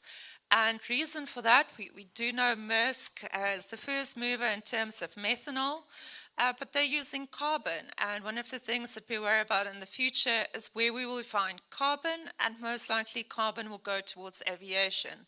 So we see ammonia as the dominant player in the markets from, let's say, 2035 onwards. And I would also love to hear feedback later on how others may see it, because we also know that there's a big dependency on ammonia technology for engines being commercialized and the fleets turning more to ammonia fueled. The last one, which is an interesting one for us creeping up, but also to explore, is the use of hydrogen and ammonia in power plants. We've seen that Germany is going to market for ammonia hydrogen peak power plants from 2026 onwards. And we're also seeing a similar development from the east, from Japan and Korea, also considering ammonia as a fuel in their power plants. Now, just maybe one more thing for us, we're continuously thinking about how do we remain competitive. And Gerard, I want to come back to what you mentioned around the carbon border adjustment mechanism and the regulations that we are seeing out of Europe. Like, the first thing for us is that we are seeing that this is driving urgency in the market, and it is creating a market in itself. Just in the month of September, we saw RED 3 coming through with an update, which said that by 2030, 42% of all of the hydrogen used in Europe needs to come from renewable energy. And for us, that is a very positive point. Then, also quite recently, at the beginning of October, we saw the carbon border adjustment mechanism kicking in, only now on the reporting side, but first payments due in January 2026. This item does perplex us a little bit. On the one side, it is driving the market, but it does leave us with the question is how can we be competitive with European producers before 2035, because by 2035 there will be no more free allowances for European producers. And can we really wait that long? So how do we maybe speed up to be more competitive and not pay so much taxes? I think I'm going to leave it there, but we continue to keep our eye on carbon and how that policy keeps evolving. But we're continuously thinking on what are easy markets to enter, what is already existing, and then also where the end consumer may also be applicable. Maybe before I hand back the microphone, one of the things that I often think about as an engineer is timelines. And I want to share a small anecdote with you. It's only 27 years until 2050. It's 17 years till 2040 and 7 years till 2030. That's still a hell of a lot that needs to be done. There's a lot of markets that still is evolving. But the thing that we keep on saying to ourselves at Feel and Energy is that everyone in the market, everyone in industry is facing the same dilemma. So we're all in the boat together need to figure out how to kind of like reindustrialize the planet in a safe and sustainable manner. Yeah. Thanks. Thank you very much. And thanks for the reminding us and also put it in a positive note as well. Thank you very much for that. Glenn from Omnia, Glenn Heinrich, can you maybe tell us why does Omnia feel you have to decarbonize your supply chain, and where do you also see the opportunity going forward? You mentioned green fertilizer, and I think you mentioned green explosives for the mining industry. Thanks, Gerard. Like you, I'm also an engineer, and I've got a list, so I'll glance down at it occasionally. But we really started this journey a long time ago. So our process generates, in the production of nitric acid and fertilizer, we generate nitrous oxide. And in 2012, more than 10 years ago, we put in a system to abate the nitrous oxide emissions. And for those of you who know, nitrous oxide has a global warming potential of 273 times that of carbon dioxide. So it's a very powerful global warming agent. And we spent the capex and implemented a project to reduce that in our process, and we registered that project with CDM and have been generating carbon credits for a decade out of that project. So this journey began a long time ago. More recently, Daryl's actually been the project manager on installing solar power at our Sasolburg facility. We're commissioned the second 5 megawatts this month in October now. So again, taking incremental steps to reduce our emissions. And then across our entire supply chain, I mean, there's a huge focus on cost and efficiency, in making everything count. So from the logistics network and the products that we move are material. So we're doing what we can there. Interestingly, from a product perspective, our kind of internal mantra is to do more with less, and that applies to our customers in agriculture and mining as well. So in Australia, outside of Melbourne, at our Morwell facility, we manufacture a biostimulant that goes into the agriculture industry in the form of humic acid. And what that really does is it increases the nutrient use efficiency and water use efficiency for farmers globally, which means less fertilizer and less water. So again, doing more with less. In BME, our explosives company, we use used oil in the fuel phase of our emulsion, which again reduces the carbon footprint. So this is the sort of history of what we've done in the past across our businesses, but I guess the question is, what are we going to do going forward? And that's where the topic of green ammonia comes in. And again, we're involved in the pre-feasibility stage of a green ammonia project, and we see that will potentially supplement a portion of the ammonia that we currently buy in.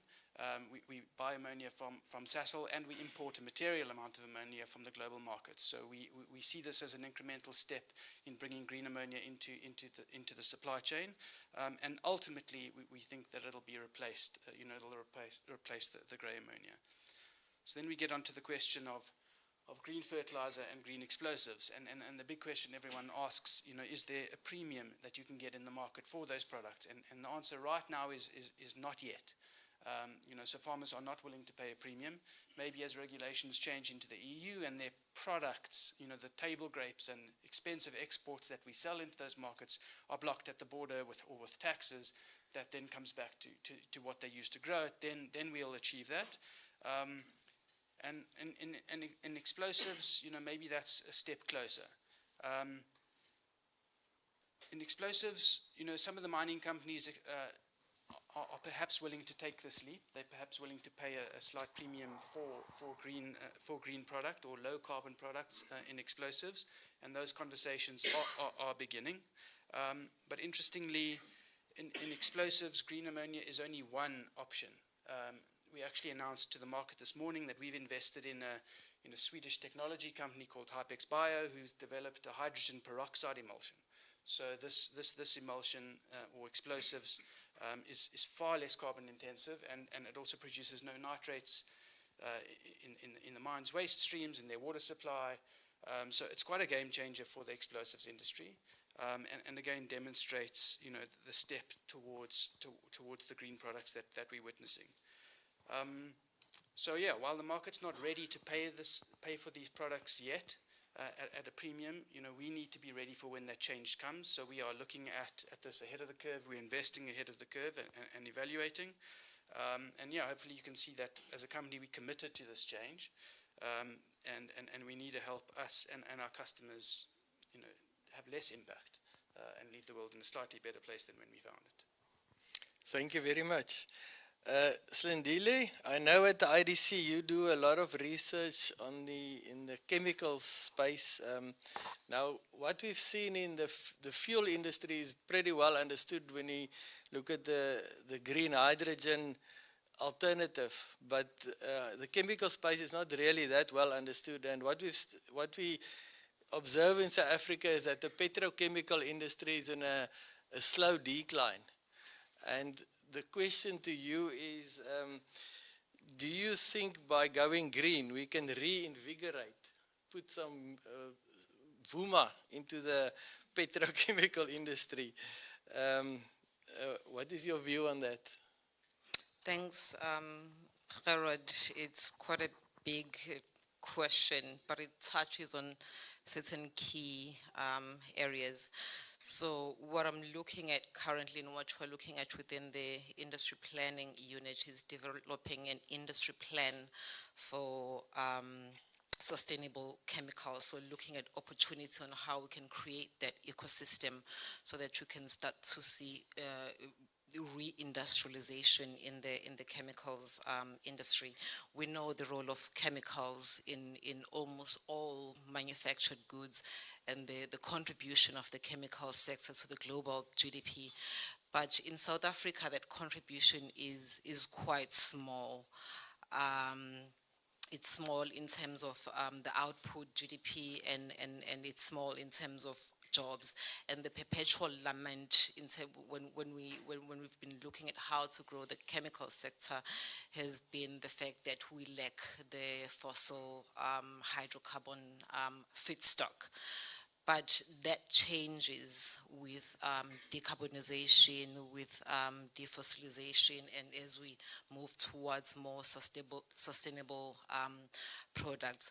So with green hydrogen and sustainable carbon sources, we can start to look at new pathways for producing more sustainable platform chemicals to supply to the downstream chemicals industry, and therefore deepen the value chain.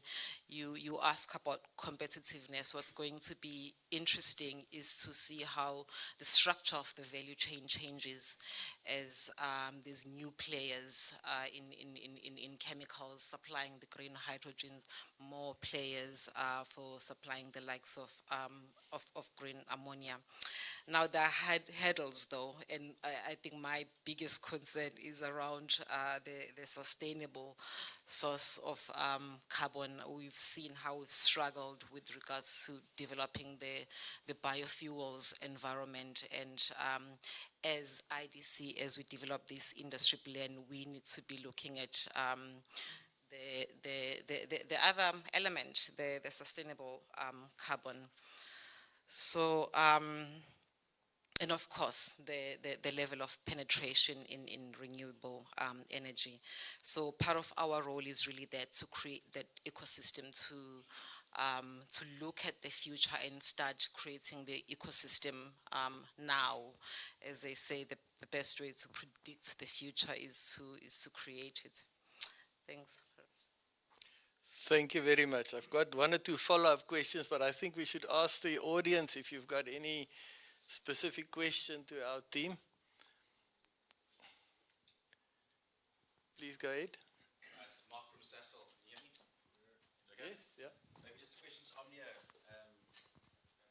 the ammonia offtake in South Africa. When you refer to markets, are you saying the South African markets are not ready to pay a premium? Or is that comments globally there's not an appetite? And then a follow-up to that would be, if there is an interest internationally for green ammonia but not in the Vaal area, the local off-takers, do you have the ability to do a book and claim story within your portfolio for those green molecules that are consumed in South Africa but then allocated to your international customers? Thanks for that. So my comment it was really at the customer level, not being willing to pay a premium yet for green fertilizer and green explosives. So further downstream than the actual ammonia in South Africa. Globally, perhaps that might be different, and certainly Europe's kind of leading the way there. I mean, A, in terms of incentives, and then B, in terms of industry stepping up and doing this. An example again, this company, this explosives technology company we invested in, they've effectively been enabled by a tier one mining company being willing to let them trial, and the company being willing to pay a premium for that explosives product because it's green. As to being able to kind of book across our portfolio, I mean, I guess we're tackling this question in a different way, where perhaps in a green ammonia plant we're looking at, not all the electricity might be green. So let's say, you generate solar during the day and you've got some bands of wind, but you're filling a portion of it at night to kind of get your efficiencies up and your costs down with grid power. So then potentially what can we do there? Can we have say that 70% of your production is green and sell that as green and the rest as not? I guess there's a little bit more clarity there. There are rules coming out about that, but we need to see. Hopefully that answers it. Thank you. Anything else? You have to ask 2 more questions, otherwise you can't go home.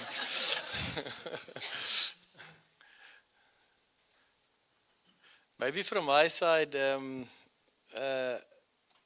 we see these rules especially in Europe, evolving quite rapidly. And I almost get the sense that we were caught with our pants down a little bit and we didn't lobby early enough. Is there any way to make sure we get ourselves back in the game in areas where the rules are a bit on the strict side? I don't know if Rightwell wants to take a stab at that one.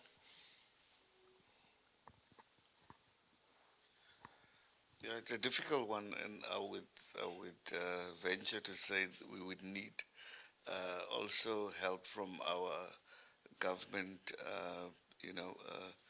departments to influence other countries' policies.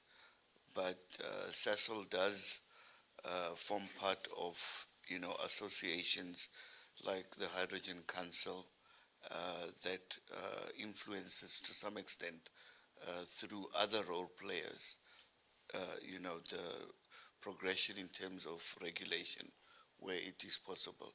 So we do play our part, but on your question, I think industry also needs assistance, meaning South African industry needs government assistance where we have to deal with other, continents and regulatory spaces.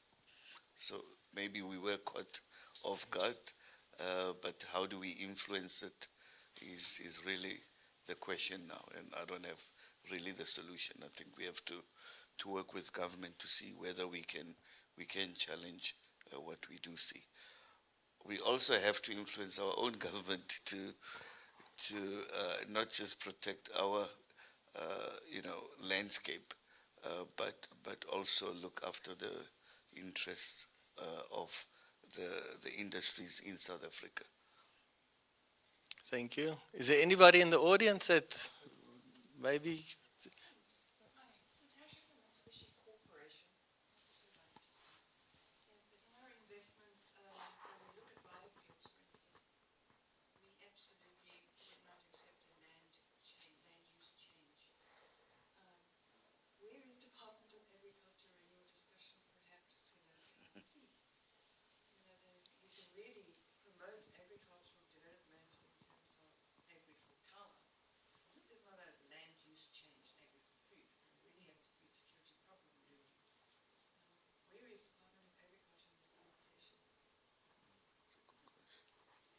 Sindile, can you help us out?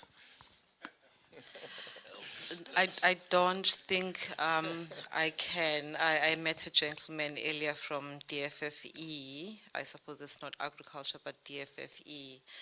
And he was talking about that very same point and the need to have a more coherent story and more coordinated government around the development of biofuels. As IDC, we started the journey around 2006, ages ago, and we've had to close some projects because there's just not a very conducive environment. So your question is the same as my question.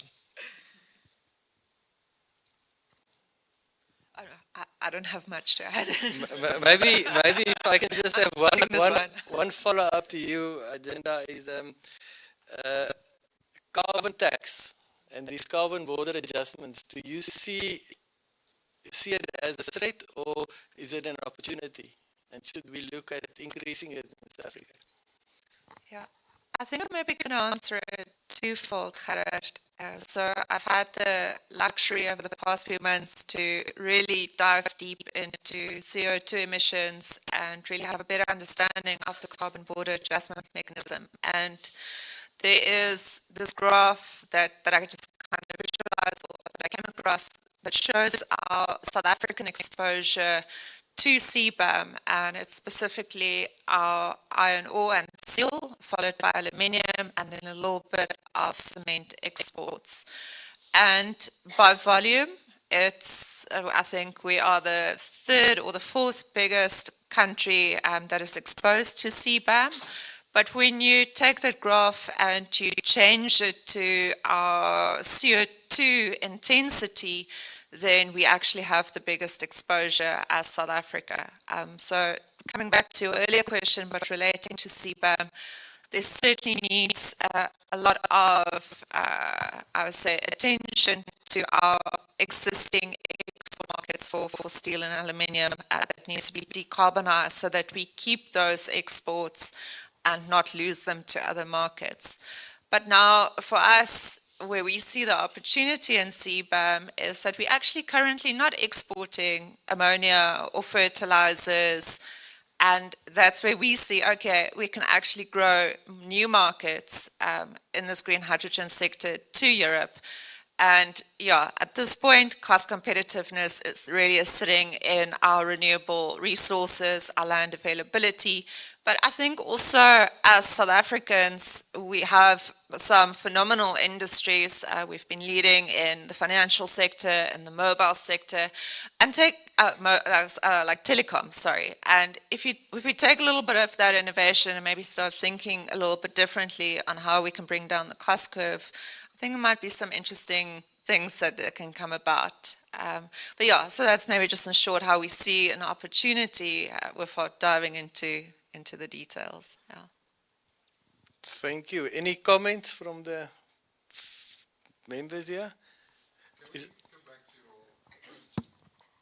Yes.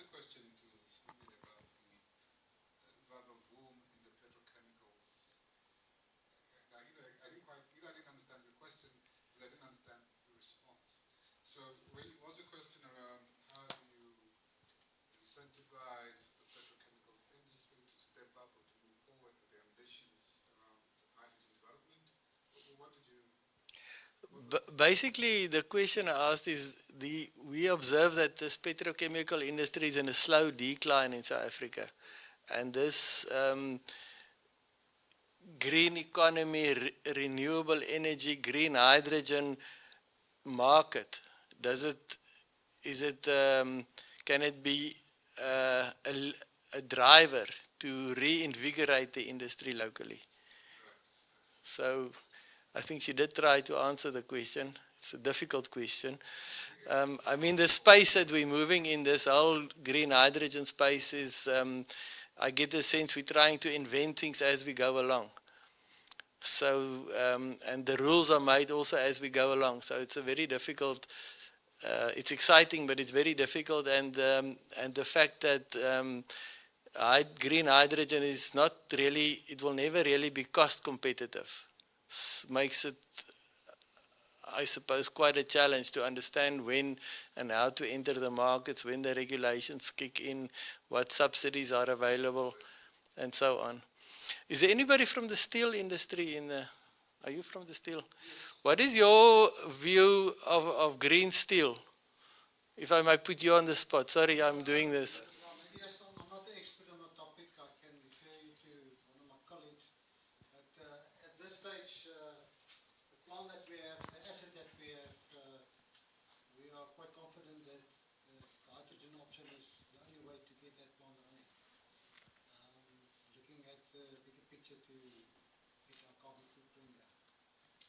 Otherwise, we're going to have challenges not to start it in the way that it was always operating. And do you see, is there a demand for, is there an opportunity to charge a premium on green steel? Yeah, well, I think that's going to happen in the long term. This is my opinion. So we better bite the bullet now and go for this option. Okay. Anything else from the floor? Do you want to go back home? Can I maybe just ask one round of final comments from the panel? Yes, please. I mean, I think it is quite interesting. It's not that we regionally haven't produced green ammonia. We were producing green ammonia in Zimbabwe for quite a few years, albeit on quite a small scale. And we're talking a lot about producing green ammonia and exporting, but whereas we are importing so much fertilizer into the region, how many years is it going to take until we can actually produce our own green fertilizers? Or do you think that's ever, maybe I can ask you from Omnia, do you think that's ever going to be a reality where we can produce our own green hydrogen or green ammonia based fertilizers for own use? And I'm talking regionally now, not necessarily just for South Africa. Yeah, thanks for that. It's an interesting question, and to be honest, I think the answer is yes. I mean, if you look at the economics of green ammonia, I mean, the two biggest factors currently dictating that are the cost of electricity to make it. So obviously we have some of the best solar resources and wind resources in the world on this continent, and it's the cost of financing. So our cost of financing is a massive problem here, but if you have international companies coming in and financing in dollars and producing a dollar-based product, there's no reason why your cost of financing can't be similar to elsewhere on the globe. So with those two factors, then you're down to the technology. Now, the solar side or the renewables have gone through a massive learning curve, and I think the costs are very competitive. The rest of the system hasn't necessarily. I mean, I'm not sure how much efficiency there is out of the actual ammonia production process. I mean, that Haber-Bosch process is very old, but on the electrolyzer side, it hasn't had the same level of interest and scrutiny that solar power has. And as massive governments around the world are stepping into the space and pouring money at it, I think the efficiencies will improve then, as will the costs. So ballpark figures, which yeah, I mean, you can't quote me on those, but I'm sure somebody will.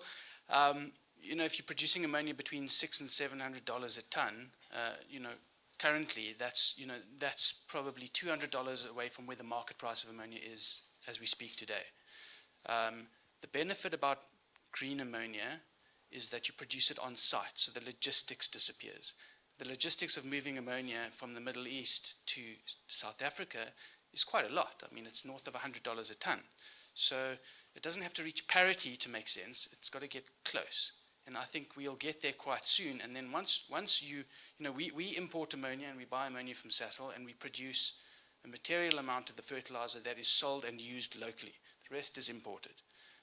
So once that ammonia kind of gets closer to parity, there's no reason why green ammonia wouldn't go into the production of green fertilizer, even without a premium for the product.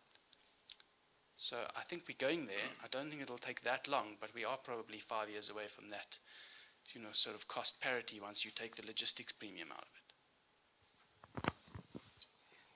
Okay. Any final questions? Maybe just a final round of comments from the panel. When we sit here next year, what are we going to talk about? Laksa.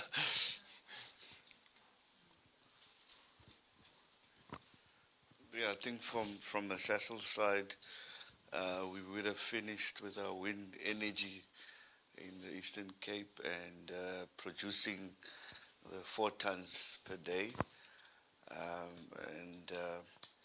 We are also progressing other projects within the group. I believe our joint venture, you know, efforts to put in a joint venture with Helder Topsoe would have also progressed far and ready to take on a sustainable aviation fuel SPV. So I think those are the big ones that we would have progressed on, you know, in a year's time. Thanks. Sandile, maybe you can give us a comment on, I mean, we talk a lot about the product, but is there a possibility that we can create green hydrogen industrial parks and attract investors that are interested to use local green hydrogen to manufacture some kind of product? I'm hoping that that's the way things are going to go, Gerard. If we look at how we've been working with the SEZ Bochubai, for instance, and it will also make logistics sense to work within industrial park and industry clusters. Can I take the question on where will we be next year this time? Okay, super. I think firstly, as Phelan Energy Group, where we would like to be is early site works of our renewable farms, so especially our solar sites. And then I would say what I would like to see more from a provincial or national perspective is possibly a project hub for project developers, similar to the IPP office, but without the auction mechanism, simply a project hub to help coordinating some of the commonalities between the projects. And I know that would be quite useful. Thanks. Thank you. Thanks. I mean, right, well, I'm going to borrow from what you said right at the beginning, and I think what's key is partnerships and JVs. You know, there's different role players needed to get the stuff off the ground, you know, from the project developers and energy companies to the industrial users and producers to the government stakeholders. And I think, you know, if we're all on the same page and working towards the same goal, then we'll move forward together. So I think that's where I'd leave it. And yeah, I mean, we've got a lot of projects on the go and we just want to be moving forward, but we need the participation of all stakeholders. Thank you very much. Just maybe from my side, we spent the last year plus to work with industry to develop a green hydrogen commercialization strategy. It was mentioned a couple of times during the summit, and we hope it will be approved by Cabinet very, very soon. And we hope to announce it also very soon. So I'm really looking forward to that and hope to see it hopefully even before the end of the month. So from my side, thank you very much to our panel members. Thank you for staying so late. I hope you all have safe travels back home, and thank you very much for attending the session this afternoon. Thank you.